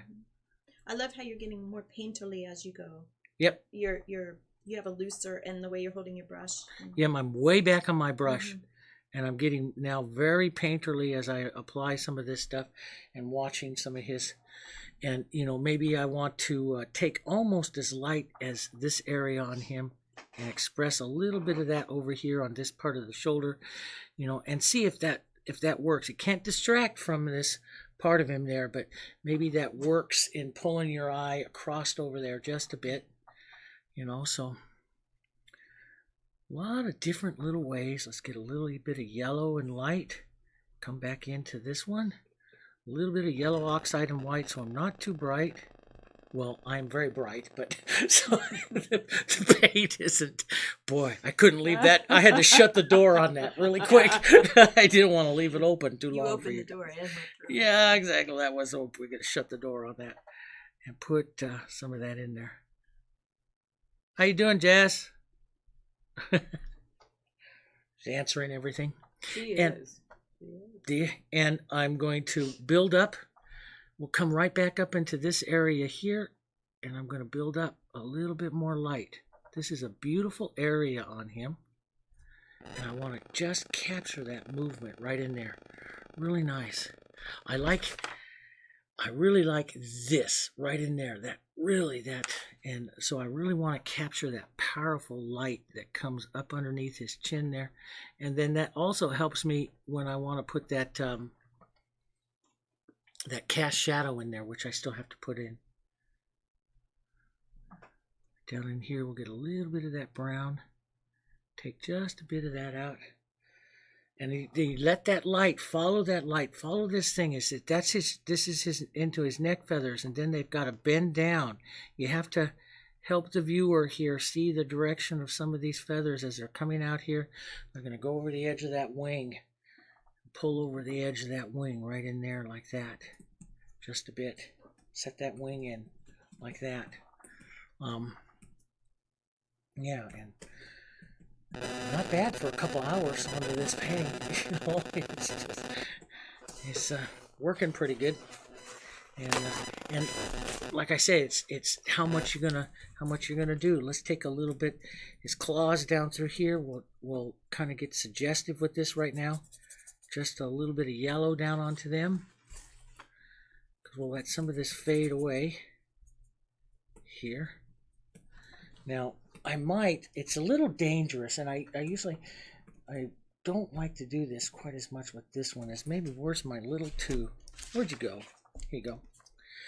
Using the point of the round would be kind of dangerous. I'm going to take a soft black, and dangerous because it makes it too perfect. And we'll just well, not carefully, but we'll just suggest I'm going to put a little. He's got to be sitting on something, which we'll paint some of this out in just a minute. But I'll put this on just to see how his little claws here are gonna work. And like I say, I don't mind painting out and doing something again. I don't mind that it's because it's all a look, and I develop a painting, I develop a look here. So I don't mind painting out a little bit. Let's put a little shadow tone into those. We'll get a little casual, a little burnt sienna, a little bit of black here. Get a little casual shadow tone there. Shadow back here like that. And I might, now he's got the beautiful part of the red tail, which is the really kind of the orangey kind of color. So I'm going to take some transparent, thin it out. It's not really transparent, but to thin it out, the burnt sienna color here, and push that right into that tail right here, because that's one of the things that he's known for. So we probably should put some of that in there and let that be part of him right in there. But softer, it's going to be very understated, right? Absolutely. That's right. Very understated there. And so we'll and maybe push this edge just a bit. That will bring his part of his body forward. If I darken that just a touch, see how it pushed his body forward because of simultaneous contrast. Sorry. Oh, you're on it now. Wow. We only studied that together for 10 years, but Forever. That's okay. I think it was like 16 or 17, but it's okay. Yeah, it was. I was just the way the contrast. I was just commenting about how the contrast of the outer edge is kept. It's heavier at the head, but not as you move away, as to not against the background, as Right. to keep your focus up on the face Right and not up on the head. right. Have you noticed Yeah. that? Did you see? Yeah. And it softens. It's very well done. Well, thank you. Now, one of the things is too, is as I come into these areas here, I'm going to go back and revisit my background here with some of this, the blue, but I want it softer. Let's take some of our dirty color here. Remember we graded a little bit of our burnt sienna and some yellow oxide here. We'll lighten this up. Let's take some, because we get towards that base tone that we have in here, and what you're going to see more than anything else is the blue up here. But that, just because this is soft down here doesn't mean that you don't use paint. You know what I mean? We want to use some paint in here, because this paint will actually help us push some of this forward here too as well. So, and we'll use that to destroy some of the edge of his feathers and stuff here like this, and get that real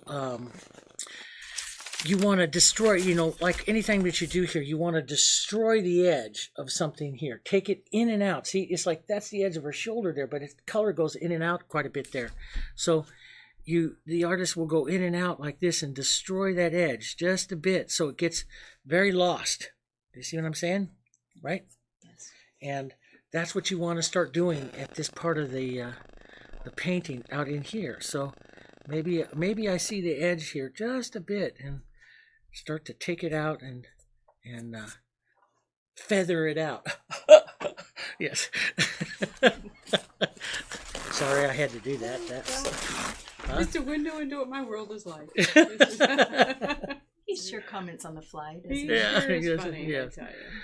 So let's gray this just a bit here. We'll get out even a little bit more light back to some of the glaze color that we put onto the canvas here. So a little bit more yellowy tone here. Yellowy, that's a word. It is a painterly word. Very yellowy, light color. And I'll push a lot of color onto it. Plus it helps cover up where I've stuck my arm in it several times. Here, like this. push in and out like that, and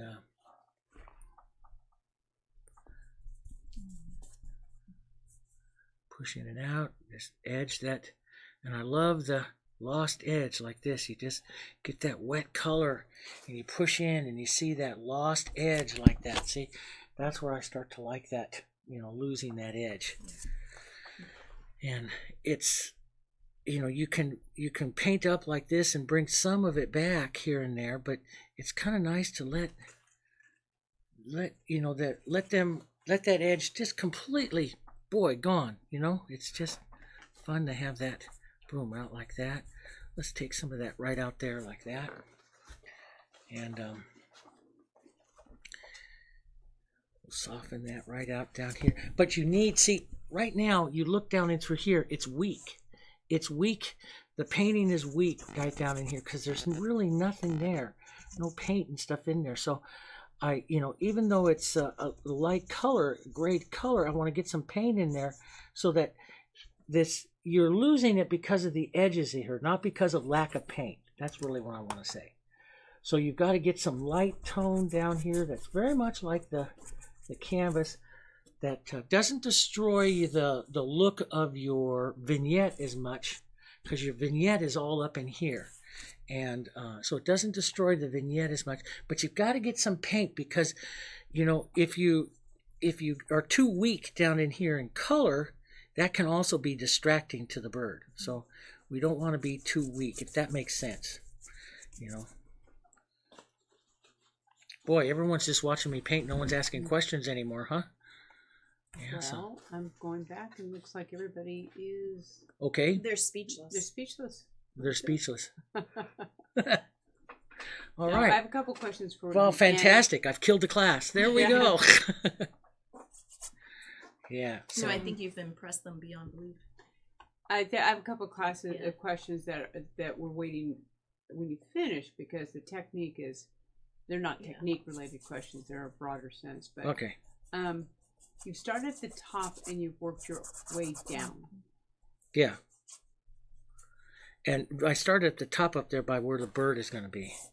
The focus, the center of interest. The center of interest and stuff like that. Yeah, that's where I'm concentrating mostly. And then I work my way down, and the center of interest really I paint the, it's like I do with the little birds. I paint that eye and that head as soon as possible into the painting, because it's going to control everything else that's going to go on into the painting. So I like to paint it just as soon as possible, get some of those colors and stuff in there. And then as you move through the painting and you pick up other areas that you're working on, you very often paint through the edges of something around it. Yep. The lesson there is fear not. Fear not. And you're an edge painter, and that's what I am now. I paint edges more than anything else in all of my paintings. I'm watching edges, because edges are really what makes it pretty. And so here, like, I'll just define this edge up just with a little light gray, tan color, and I'll push that out, and that brings that whole edge of the wing here nice and forward like that, but it doesn't compete against his head, so. And it's I'm watching all the time now, and the edges, and there's that's the beautiful thing about art. There's 1,000 ways to do it, and every artist is going to come up with some different ways of doing it, which makes it pretty. Now I'm going to come in just a little more blue and see what that happens in here, and see if I take that just a touch more blue. Don't do it. Yes, do it. Don't do it. Put the picture of the painting of the photograph that's your inspiration. Well, I have a bunch of them here. Well, the one that you. This one here that I put up together with that. Okay, Yeah. And then Nancy and Karen are asking if you can kind of point out how you're working the feet. Oh, I'm going to. I'm not so done. Right now the feet are they've been Right. blocked in with color. Right. Okay. Well, okay. Why am I going back up here and adding a little more up here? So I can go down and work the feet. Right. Okay. I started to put the feet on and realized I don't have enough stuff there. Those little claws and stuff started to really take away from what I wanted to do up here. So I want to come back up here and see if I can get just a little bit more going on. Does that make sense? Mm-hmm. And if I can do that, then I can go down and I can render those feet a little better, right? Right. So yes, I understand what you're saying. I think they can understand that they'll see it as you go through the technique. Right now, it's like they're wondering, are they crossed over? Are they sitting side by side? There are two of them sitting. But the they're, way he's sitting on that pose, yeah, they're like this one line is right up. here. Yeah, they're kind of lined up. One is tucked. One you see just a couple of them because it's tucked back up underneath his body, and the other one's coming down the side of the post. But the the most important thing to keep in mind is that this is not a painting of feet. Right, exactly. I want to paint exactly, Marv. I want to paint just enough that he doesn't fall off the post. Yeah, exactly, and that he has feet. Because there have been a few birds, and thank goodness I sold them. But there has been a few birds that I forgot feet. Like the one that's in our bathroom there. I totally forgot feet. I know, but it's a beautiful painting of a bird without feet. Yes, it's gorgeous. I totally forgot him in a painting, and it's okay. And I look at that. I put that one in our row. Always, I have to look at that one every single day to teach me, don't forget feet. Don't forget feet. But look how that pops his head out even more now, see? Yep. See even more of his head. You're pulling intensity up there a little bit. Uh-huh. Exactly. Yeah. Because remember when I said I started this painting, I want to go to this blue, but it's too much at the beginning to go to that blue. Yeah. Because I'll fight it with my head, too much. Right. And that is what's wrong with artists. We jump, like for example, you go look at a painting like this of what I've done, and and you're following along, and you're looking. Some of us start to switch over to that final photo, and you don't give yourself that progression. It becomes harder on the eye. Does that make sense? It becomes, especially if you come from a background where you base coated a background and it was what it's going to be. Right. Instead of painterly. Yes, exactly. But now look at that blue that I just put on there. Look at what it did to him. Mm-hmm. It just popped him right out, see? Yes, Dave. Okay. It's good. Yeah, fist bump. It is too, is that intensity of blue didn't go all the way around the head. No. Back to that edge. Yeah, it was. Yeah, exactly. I'm keeping it. It was skillfully applied. Yeah. Keeping it right up in here where I want. Now, I may put just a little touch or two of it right over here to pull it through, because sometimes you can create what we call a tangent line of color, if you stop it like in one area. Now, the vignette portrait painters don't mind doing that. I kind of bothers me a little bit. And since this is my painting, I'll stop that and take care of that and fix that out of there. But I like this little bit of stronger blue right up in here. That really did nice. And I'm wondering, could I get a little bit more strong right into that one area in there? And see how that, and as more blue, now what happened? The more blue I'm putting on, the more he's coming forward. Now that is complementary contrast, because the brighter blue is contrasting against the toned orange or burnt sienna of the bird, right? Yes. And that's one reason why I decided to put a little sky color right up in there into that, because that really pushes his whole face here forward, okay? Yes, Dave. Yes. And you have that. So now we'll come down and so that, who is it that's worried about feet? Nancy and Karen, did you say? Well, those are just to name the two who copped forward and said, yes, we don't understand the feet. But I'm sure there's several in the group. Several in the group, yeah. Everybody else is sitting on their hands. They're sitting on their hands and worried. Yes. But Margot, I gave him a tail this time.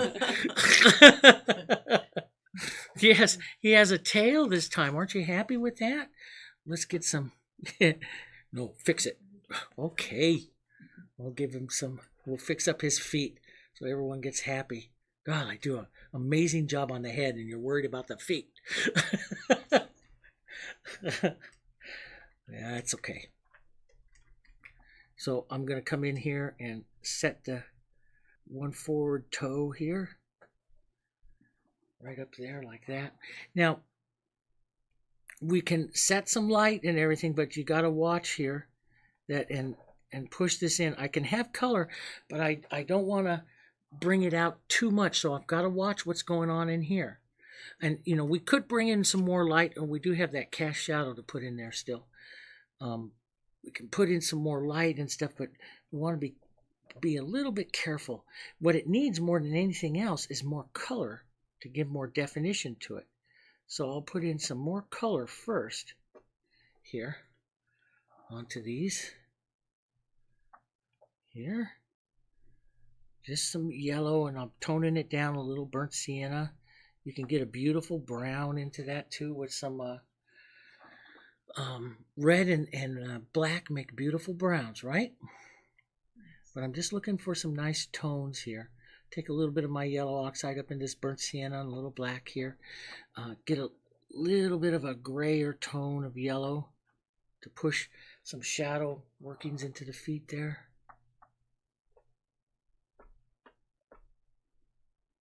It's funny, everyone is worried about the feet, and that's one of the things I'm not worried about yet. Yeah. Of course, I have been known to forget feet. Feet are something that just, you know, don't bother me. Well, some of you have painted quite a few of my bird DVDs. You know, it's every time I always say, oh, you know, I don't always like to render perfect feet because they always look like pterodactyls and can destroy the look of a soft painting of a bird. But, you know, the birds of prey like this have these big, gorgeous claws and stuff onto them here. So we need to get some more color on here. I agree on that. Here, we'll get a little bit more. Let's get some brown in there. And what you have to do to really start to render it up in there is get rid of those. See those little white spots that are in there? That's what we call the holidays. They're in between. And that destroys some of that subtle, those little tiny white spaces in between your claws that I have here. Just start to destroy the definition that you have, the softness and the definition there. And they will make it look weak. And so we have to get rid of some of that. We have to make sure we get rid of all those little lights, especially in anything that you're going to have some definition on. Now, I want to render very softly those claws this time. Very, very softly. And almost, you know, one of the things that we're doing here with him is we're letting some of these claws just kind of like grip the edge there and fade away. So I want to, he has a set of claws that are right up here that are just barely there, just barely poking out here. This is the one foot here. This is the other foot here. So you see a bit of one poke back behind there. A bit of one curved in right here. And another piece about the hawk and the other raptors of the world is that they have big feet. They have huge feet. That's why God made them. So, you know, it can look a little odd. Yeah. But that's just because they wear size 12s. That's right. They're size 12. So, and that's okay. They can be size 12. Now I'll put just a bit of modeling on just one or two of the toes there. That'll raptor it up a bit. You need some raptor medium. That's a new medium. Model that up a bit, and we'll take that one toes, those up a little bit higher there, so they don't create quite a straight line here. There, like that. Got to be careful not to paint them too much here, Dave. It's a good lesson in softness here. Because your natural inclination would be to paint it. Yeah, now because I gotta see those claws. Because Karen and Nancy and everybody want me to have perfect claws here. I'm going to overpaint and ruin my whole painting. Thanks, girls. Can't we just put a big flower there? Yeah, let's just put a big flower there. Yeah. rid of that. I'm gonna just put some soft browns. Oh boy. Here. And if you want to do more, I'm probably I'm going to do some to the of course the log and stuff that he's standing on, and there he's gripping, but you just got to fight the urge to paint a whole bunch more onto those, because you can really start detracting what's going on. And if you want to, you better get up there, get a little more blue, get a little more light, get a little more contrast up there in the head. That's and then yeah, be careful just how much you render these things here. You want to keep that. Karen's liking the feet now. Is she liking the feet now? Thank you, Karen. She likes your feet. Not your feet, but yeah. feet. Yeah. Stop the feet. Wait, Karen actually says she approves of the feet. You approve of the feet. Oh, whew, good. Sellable. Just going to add just a touch. Just model that up just a bit, because the feet are the raptory claws are really kind of nice on the big birds like this, so they're really kind of nice to see. There, we'll raptorize it just a bit, like that, and big brush, a little bit bigger brush, and again it's down to how much you're going to render onto, put into the log that's here. I don't want to do too much, just move some color around and be suggestive. Don't go put any round circular knots or anything like that, because you'll just take away from that. You just want to streak a little color through there, some different tones, and break it up a bit, let it get lost down here at the bottom like that, right? Very impressionistic. Very impressionistic. But I'm painting with a very critical crowd here. and yet we're mesmerized. And mesmerized, I like that. And we'll just add a little bit of this, just some modeling movement like this, the up and down.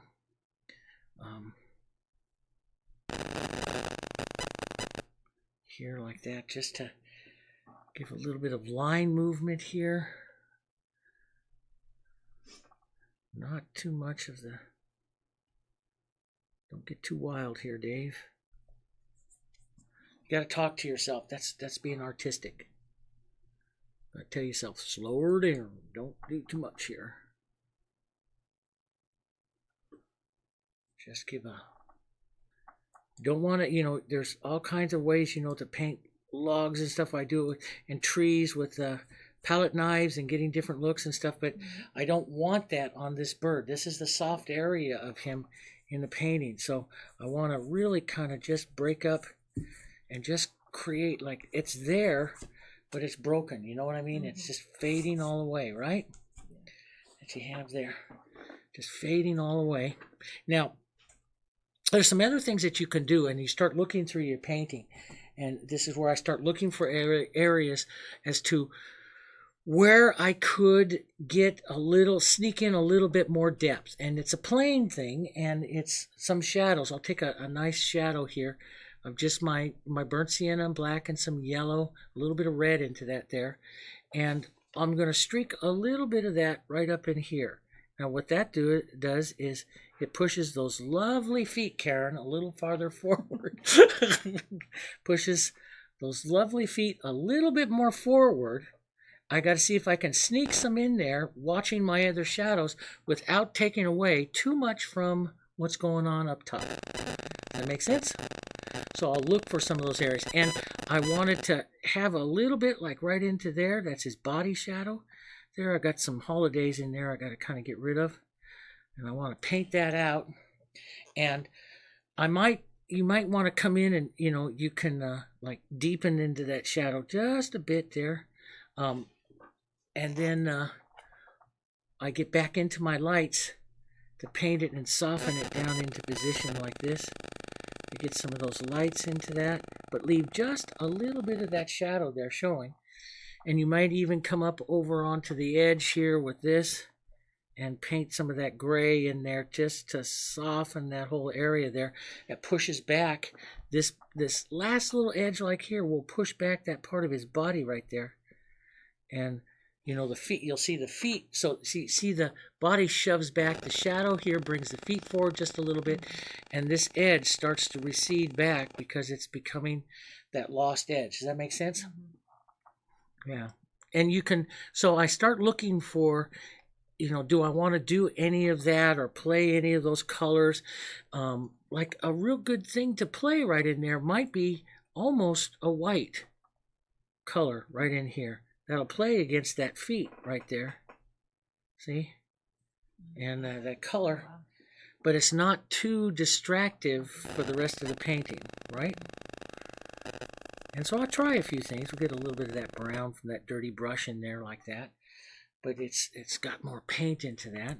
And you know, so if I like that, you know, I might put without getting too spotlighty, I might hit a few other areas there with some of that light through there. I might come down, rather than paint the tail here some more, I might come in with a little bit more color right in there. And that color will help me push and define that edge of the tail a bit. Here. And we'll define that just a touch there. Like that. But I like that. I like that painterly look right in there. Isn't that nice? Doesn't that work nice? Yeah. And we'll set some of that right in here. Of course, I'm 15 seconds behind. Yeah. Oh, you should see what's going to happen. You're getting used to that delay. It's a little strange, isn't it? Yeah. Yeah. So I can do it here real quick and go, oh no, and see if I can change it before they see it. No. Actually, you can't. But we'll push a little bit of that in and get very painterly with that. This is where I really like that whole painterly look in there like that, see? And, you know, it's kind of, if I want to build some more and stuff up into here, then that would give me more room to especially give him that nice red tail look that, you know, you might want to have just a bit more, because that's what he's known for, right? Yep. So you might want to have that little burnt sienna coming down like that. Right in that area there. Let's get just a little bit heavier right here. And get just a edge of him there. Give just a bit of a movement there. And it's kind of watching everything you go, but I have enough going on up here that I think I can get away with that right up there. I think that'll work. And let's put the edge of the tree here right up in front of him, right there. So I'll push this up here. And so he's sitting up by the top of it there. I did this with it was beautiful. The painting I sold, and I kind of miss it. It's that prairie falcon that I painted, and I saw him sitting on a fence post out in Nebraska this last year, and I went in and painted him on that fence post and everything. I like how he was sitting up on it, and some of his feathers came down onto the post, and I really liked that, how he all was looking that day. And I decided to go in and paint it. I've never painted one before, and I really liked how it came out. And yeah, so I'll put that there, and then I think I'll bring a little light feathering here, right up over the edge of that post, just a touch. See, just right into that wet paint, and you get that wispy little feathering there coming down, right? That's a bit too light. I wanted to show you that was too light. We'll take some of that out. There. It's always a nice, just to, you know, get those little wispy edges here. Right, like where the hairs of his feet are there. We don't want to go down too much because then Karen won't like the feet anymore. So Currently, she loves the feet. okay. and we're okay still. And yes, and I'll push just a little bit here, and some nice soft.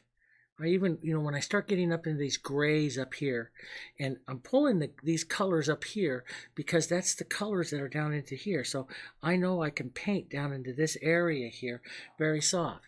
Now, the one thing that I do want to point out to all of you is that, remember how dark my graphite lines were in here, and I still have a soft look to the painting. Softness does not come through transparency. Softness comes through values sitting next to each other. So I can still have the beauty of a lot of paint, but the softness that I want to impart there into that area just by using softer gray tones together, right? And so I'll just put a little bit of feathered tail movement here just to soften that tail right in there. Don't want to get too much there, but you see a little bit of that going on. And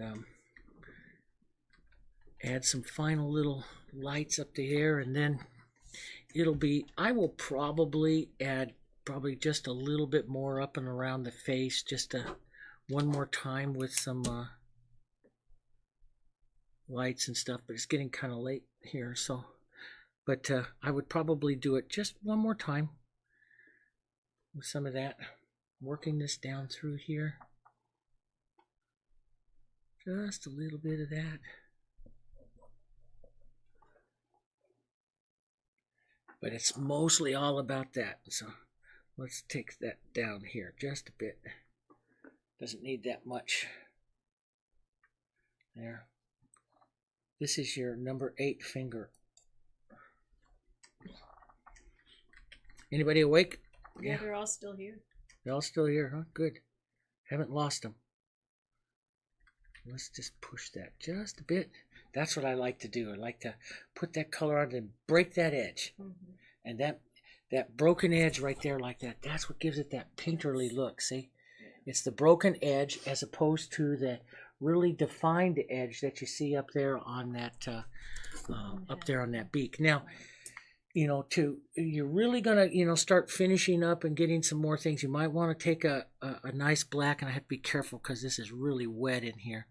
But I might come up and really, this is really where you make sure you have that nice found edge up there, and that real black edge going up against that blue is going to be amazing detail right there. Would you use just straight black, or would you use that black blue? No, I use black. Yeah, I use just straight black on that. Give it just a punch to that tone, and so you see right there like that, all of that extra little bit there. Let's take but I'm using it really small, Murphy. That's a good point, but I'm using it really small. It's just like a boom, color. And and this is where I'll come in and I'll tap maybe just an extra little movement down that beak. This is, how much you do now is, and these kind of little movements like that really define the painting for you. And like I said, I would probably come in and touch just a little bit more in the colors into his head into here. Put just a little more into him. I'll put just a touch more into this edge of this beak there. You can see it does show up. It just kind of crisps it up, right? Yes, Dave. Maybe you can do little taps of color like this that kind of creates like little sparks of color of interest on there. And that's because you're evaluating the overall look. Yeah, and the interest that I want to have there on him, and and it's just final little details and stuff. And this is what, it was wonderful. I heard one artist that I really enjoy say that, this is what takes it from a $500 to a $5,000 painting. Is going through that one last time when you don't think that you can have it, and you find it, and you find those little tones, you find those little interests, because people notice, and so now I'll come in and I gotta restate that cast shadow coming down here, and I don't want any kind of little holes in it here, as that's going to come down. It's going to curve down his neck here and come right back up to join that part of that on him there. Let's darken that just a little bit in there. Yay. And we'll boom. So I would, myself, when I have that, I would, this is the part I love, is I'll just sit down with a small brush and come in and, you might add little touches, little breaks to the feathers, right? Like it's happening right in there. And that little bit right in there just adds so much to your painting. And maybe you streak just a little bit more light that you see hitting on the feathers there like that. That's right up into his face. And it's coming back down, getting those little streaks there. You can have first a softer yellow one right back here, which is going to build up that cheekbone here, that roundness there to that cheekbone right there. That comes in like that. And a little dark,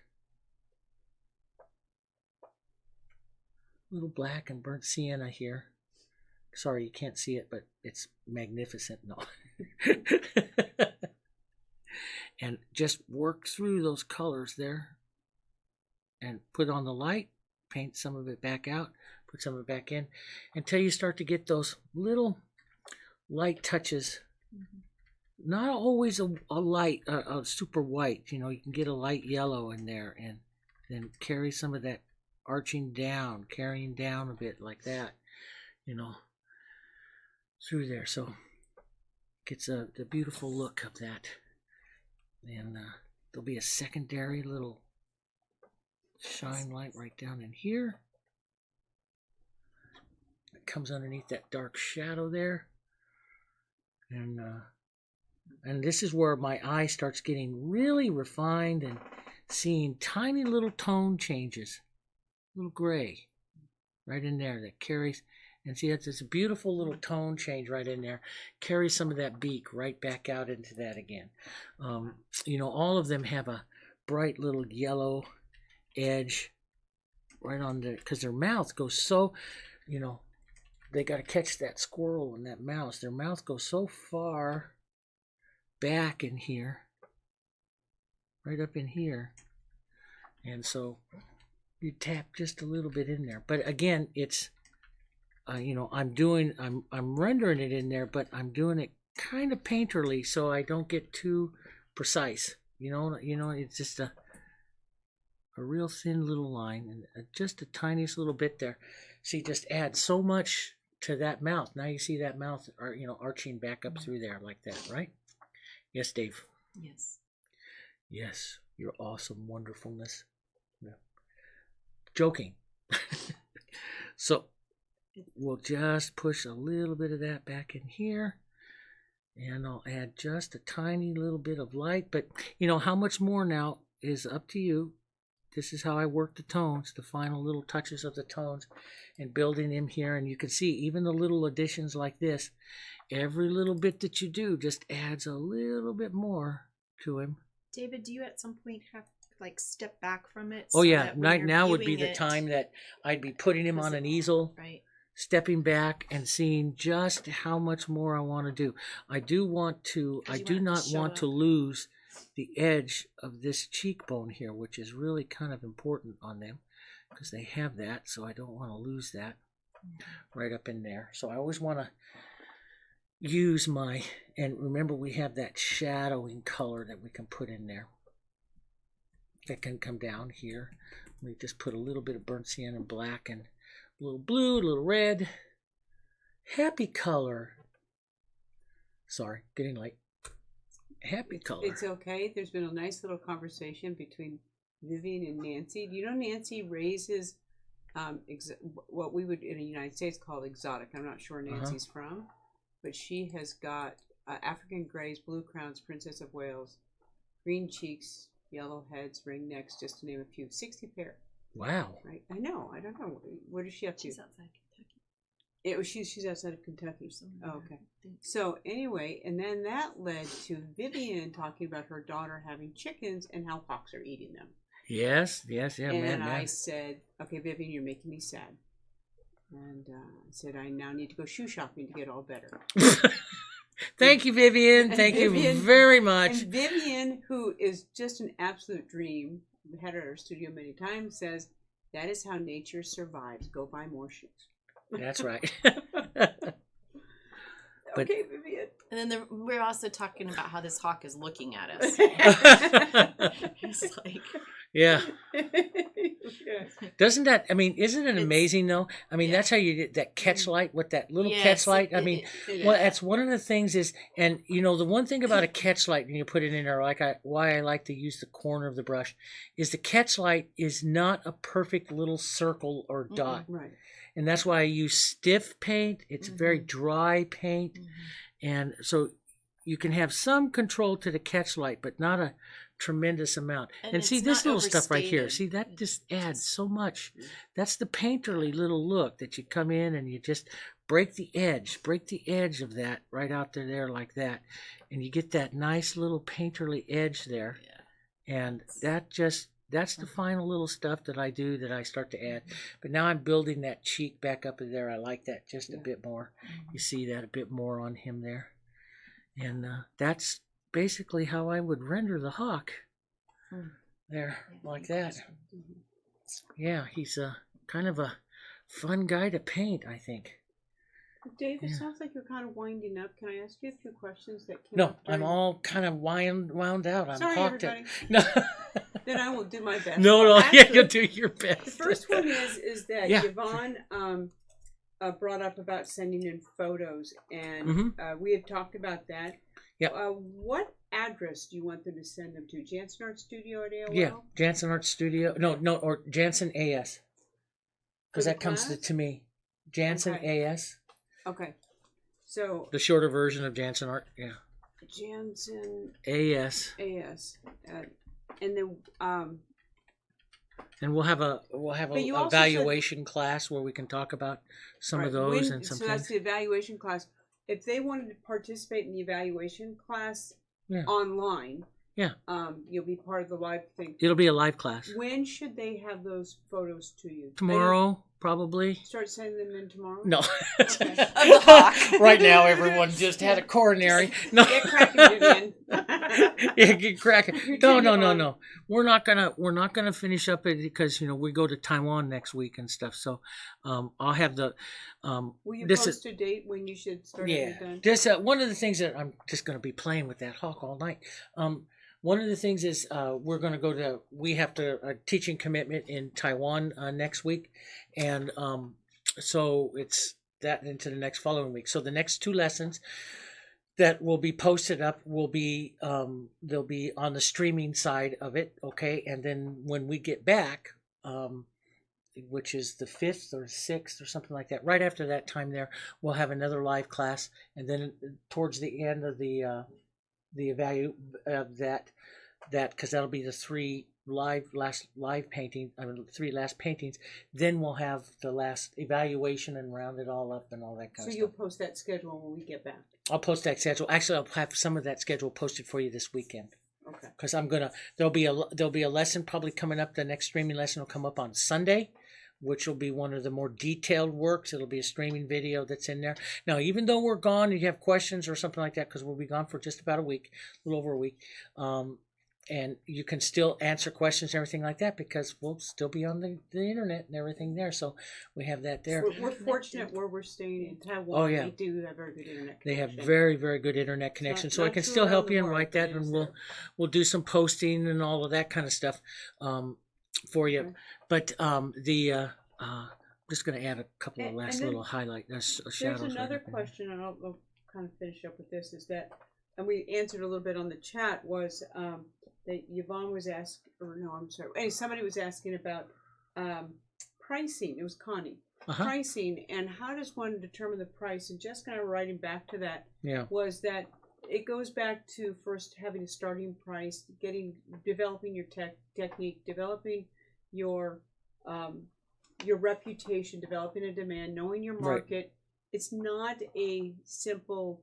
It really isn't, and it's like I'm getting more known now into the wildlife, and I was always known into the decorative arts and for my roses and rose mauling and stuff like that. But getting more into a wildlife and stuff has been a whole new market and a whole new set Learning of curve. clients and stuff, and Mhm. and that has been a process, a learning process for us. But most people, like if you're setting prices and everything, we know, and that's how we do a lot of stuff, is by the square inch. You start out first with by the square inch of the canvas, the surface that you're decorating, and then you add a little bit for the complexity of the design that you're painting and so on.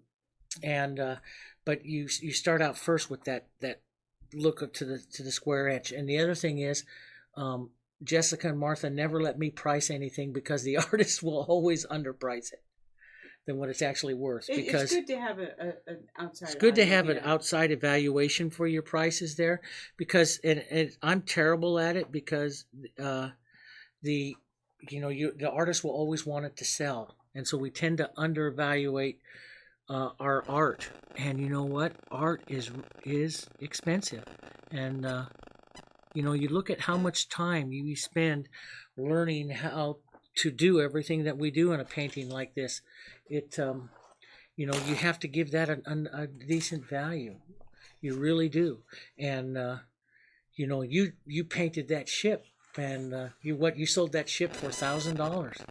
I mean, you can't, and that's Deanne and I and we've been painting together for years, and we're both moving out from the decorative market into more of the fine art market, where but we're looking at higher prices now for things of what you're doing there. And you have that, and she painted this beautiful ship, and it was hard for her to sell, but you need to do that for the exposure. But yeah, it was a nice painting. You got $1,000 for it, and you don't expect, coming from the decorative painting industry, you wouldn't expect to really get those kinds of prices that are there. But that's a piece of art. It's looked at quite a bit differently. Well, in years of study and It's years of study, yeah, and you got to realize, you spent just as much as someone going to law school and getting a law degree that's making $300 an hour. You're doing that same thing there. So I'm just gonna clean up the edge of his beak here, just a touch. Oh, you should have saw that. That was perfect. No. Sorry. Vivian is waiting for the red tail, and Yvonne wrote that she knows she's had a good day. I know she's had a good day, because she said she just rinsed her brush in her ice water. Oh, very good. And it's delicious. It's delicious. Well, if you're using Heritage, it's not toxic. Yeah, it might color things for a while. As it all works out and stuff like that, but it might do that. Now, how much of how much you're going to get to the red tail? It's how much you're going to build on it. It's like this guy here doesn't have that much to his tail there, as far as the red part of the tail. And that's where I'll be looking at this one. It's like, once I get all of this back into here, then I can physically add but a little bit more into that particular tail. I mean, how much more you're going to add into that? I would base it more off of the burnt sienna, and just because that's just it's going to look so red right into here on him here.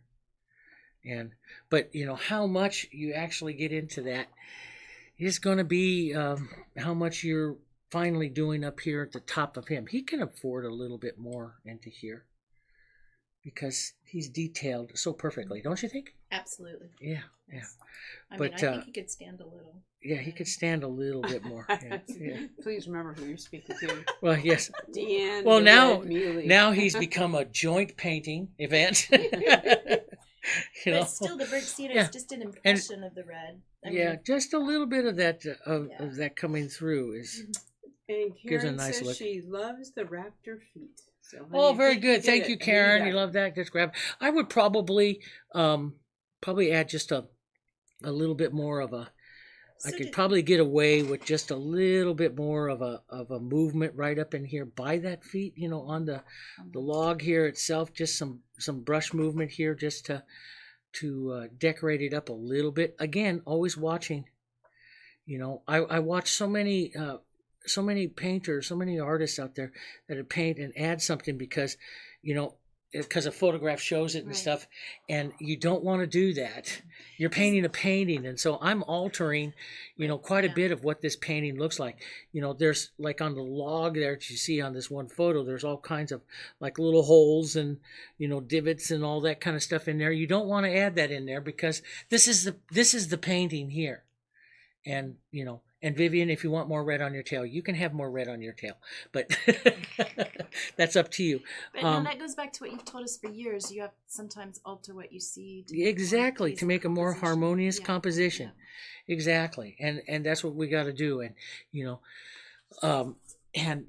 that's that gives him a nice glow to that edge of that tail there. I like that, but it's not taking away too much from him. I'm always very leery about taking away from his head, because really you want enough just to say, okay, that's a red tail there, and that's working out pretty good. That's a nice red tail, but you don't want to take away from that head. So start just sneaking in as much as you can, and then using your finger to soften it out, and He's that's got working some kind of red good. tone That's to his- huh He's got red tone to his feathers. It's pretty Yeah. good. And so that's working out pretty good there with that. That's on there. That one that I have the photo of there, you don't see it too much, but you can go through and and this is the part, when you really, you can, I did that on the Harris Hawk, one of the paintings. At the end of the painting, I came back in and worked grays through his body and did it very specifically because that's what the Harris Hawk does when the light hits certain feathers and stuff. They get these gray tones on it, and it really changed the look of the tone of the painting. So you could come back in here and add just little tones, little touches there like this of that burnt sienna, and see what that does, how it totally changes the brown. But you're not going to want to go absolutely everywhere onto the painting here. And you can add extra little feather details here. I mean, this is just all stuff that you might want to add in here, another row of little feathers in there, and take some of that out. That gets into the, how much you're going to do now. It's your call, right? The price is going up. The price is going up. Exactly. Exactly. Price is going up. You can go get those shoes. Go get those shoes. There you go. That's gorgeous. Yeah, and it just, and yeah, maybe take it out with a little burnt sienna here, and that's all the tone interest that you really start adding. And that's why I say is, I like to. This is the part of the painting I like to sit down and do a little bit of this and work through a little. You see some of those feathers, but yet they'll diminish down and soften down back here. I kind of like that, and that's how I go finishing about it. Just grab yourself a cup of coffee. This is something that also, like Mickey said in her letter earlier, asking about should I restate something. You can switch over this to a halftone technique. Put the light on and then negative paint in the morning. You can come back in and add some of this tone and stuff back in here, and then go to a halftone technique. And what a halftone technique is, let me just show you real quick. Man, that came out kind of nice. I kind of like the way that all looks on him. Frame that all up here. Get that all framed up. Yeah. And so let's say, for example, here you have a burnt sienna. Okay. So I'm putting a burnt sienna. And then what an artist will do, let's just say I'm going to come over here and I'm going to put down a yellow. So I want to go, let's go even lighter here, from a burnt sienna to a light yellow. Now, what in the pure alla prima technique, what they do is slowly lighten to this yellow. This is your end, this is your start, or these are the colors, your lights, and this is your dark. Basically, what a halftone painter does is they'll make it halfway between the two. So they'll take the two tones and they'll mix them together here like this, and that becomes the intermediate tone between the two. Now, that still gives you a lot of interest, and what I like to do is just take that and cross like that. There's a lot of champion bird painters, wonderful bird decoy painters. They do what they call a shuttle blend. They go like this through and then pull down, and that gives you a difference into the tone like that. It's called a shuttle blend. And what I like to do is I like to paint a tone. So if I wanted something to soften back into here, I would then, that's the tone I just used in that area. If I'm heading to the yellow, I then add a little more yellow to it, and I can soften that tone one more time in between here. I slowly head more and more and more to the yellow, maybe a touch of a little white in there as we get more and more to the yellow. So what you get is, without blending, you get the look of a blend. You get the optical look of a blend. And that's what you want. Now, how much do you stop? This is where I would come in, like, let's just say I come in and I put some of this yellow right in here like this. Well, and I decide I want that to soften down. Then I've got to go a half tone darker. I've got to go a half tone down towards that. So I add a little bit more burnt sienna to it and push that in there like that, just to darken it down a little bit, and I get a softer little look to it. So it's not, you get a beautiful like look to a blend and stuff like that, but you're not decorative painting and side loading, doing everything there. You're painting tones. You have a darker tone, a light tone, go halfway, and then go halfway and go halfway. Every time working it halfway between the two, trying not to blend, and you'll get a better look. So that's basically what a halftone is. So if I come back into an area here on his wing, and I can do it just quite easy. I can take any kind of light color that I want right in here, and let's just say I push a light here, okay, and I decide, okay, that's really kind of light, that's really too light, and what I'll do is I'll go a half tone towards the brown. Doesn't have to be the same brown. I just have to go a half tone towards it. A little burnt sienna, a little black here. I have to go down towards it, halfway down towards it, to soften that out, and I'll get a nice look to the wing. And if I feel like I've lost my shadow a little bit more here, then I'll go a half tone darker yet. I'll grab a little more burnt sienna, a little more black or so. That's right in there, just a little bit darker. And I'll apply a half tone just a little bit darker yet. And so what you see here now, and I don't eliminate all that other tone I just put. You see the light tone, then that tone. And that's what you want to see. And if I want to totally soften it out, I'll just take a little bit of that tone out. And now when you start to look at the tone difference that you get onto a feather like that, it's pretty nice. So there's a lot of ways in which to do it. So I can take a half tone here, not a full tone, not a shadow tone, just a little half tone, and take out some of that feather right there. I can take just a soft little light here, add just the edge here, the interest to it. Maybe go a half tone darker and soften it just a bit more so it's very soft. So I'm always looking at anything in tones. Does that make sense? And so if I feel like, okay, this feather looks a little too outlined, then I'll go a half tone lighter up on, not to the highlight, but a half tone lighter right up into this area, and maybe add just a little bit of lightness to that feather right there.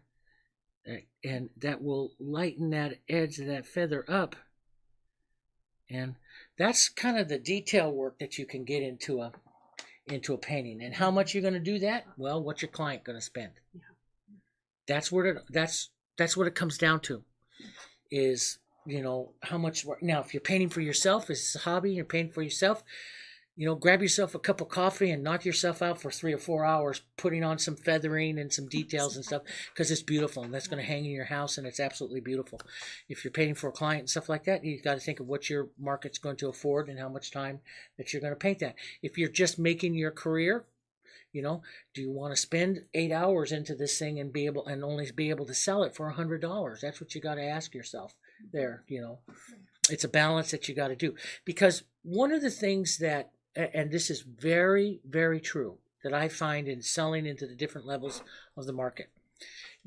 I used to always say when I was decorative painting years ago, and that I people would say, well, it takes a really educated eye to appreciate art. Well, I used to always think that that was just a bunch of baloney, but there's a certain truth to that. Some of your higher level art collectors know about broken color. They know about the tones, and they know about how these things are applied to and what they like. They're collectors of art, and they love art, and they eye has slowly been trained to see more about a painting, so they can look at a painting where an artist has painted something that their eye hasn't been fully developed, and they'll see the difference. So it is really true. As I've looked at it now, it's really true. Yes, there are people out there that you can just convince them to buy it because that's what it is. But there are people out there that do see the difference between, and all paintings are good. It's just how much can you see to get that work inside that painting? And that's what it's been for me. It's like I was talking with Deanne when she arrived here. I said, for me, it's been a journey of being able to see things differently and look at things differently. And now that I see things, and I always wonder, where am I going to be in 10 years? I mean, 10 years ago to paint this guy like this, I mean, I probably wouldn't have been able to do that, to do him now. Yeah, I can do that. Where am I going to be in 10 years? How much more painterly am I going to be in 10 years and stuff, to be able to see it? So I can bring him up. Let's take a look at this. I can bring him up, a little closer to a look that I want to capture and make sure I got that and, that look that I want. And I wanted to bring those feathers down. So I like that. And, it's been a journey of learning. It's been a journey of seeing. Okay. And that's what it is too. And that's what I'm trying to do with you with the bird lessons. We start out very broken and casual with our bird lessons. And, and just a little bit of detail. Now that we've painted, 4 and 5 birds, and we're heading into the last 3 big detailed lessons that we're going to be doing, the little chipping sparrow and the Carolina wren and the northern parula, where I put more details and stuff into those birds. You're going to look at something a little bit better. And hopefully, after you've painted some of the other lessons, your eye will see more into the bird now as I'm talking about some of the little details and some of the little structure feathers and stuff, and you'll see that. Now, do I paint every painting that I do? Do I, put that much detail in there? No. I don't, because I like real painterly look, like the last lesson on the titmouse. I like that too. So you got it. I hope you enjoyed it. Did you guys have a good time? It's been great. It was really great. It's been It great. was Thanks, yeah, man. it was fun. Yeah, it was fun, and I like it. I like the way it came out. We might add a little more streaky color here and there, but I like it. You have to, one thing is you have to put them up on the easel. You have to put a frame around them. The frame will totally change, and sometimes I'll put that frame around them, and we have all kinds of frames we just drop them into, and Martha always yells at me a little bit. You took out another painting. Well, I need to look at something in a frame, but you look at it in a frame, it totally changes it. And, sometimes I've put something into a frame. Okay, that's the frame I'm going to put it in, and adjusted the painting a little bit more to fit into the frame. So we can do that. But thanks very much for joining us. I had a great Good time. night, everybody. Good You night, had a good time? Everyone say good night. Good night. See the everybody. chat. Had a See great y'all. time. Had a good time. Good. Me too. Okay, and like I said before, if you have kinds of questions and stuff like that, just fire the questions away, and we'll answer that, and we'll get some of the next lessons up, and then we'll take a little over a week and a half off because we leave on Wednesday, and we'll come back the following one there, and then we'll get back. We'll schedule a live class and stuff. I'll put some of the schedule up this weekend for you, okay? And look for the next live lesson. Thanks for joining me. We'll paint again. Say good night. Good night, Dave. Good night. See you guys Bye, later. everybody. Good Bye-bye. night. Good night. Have a good night.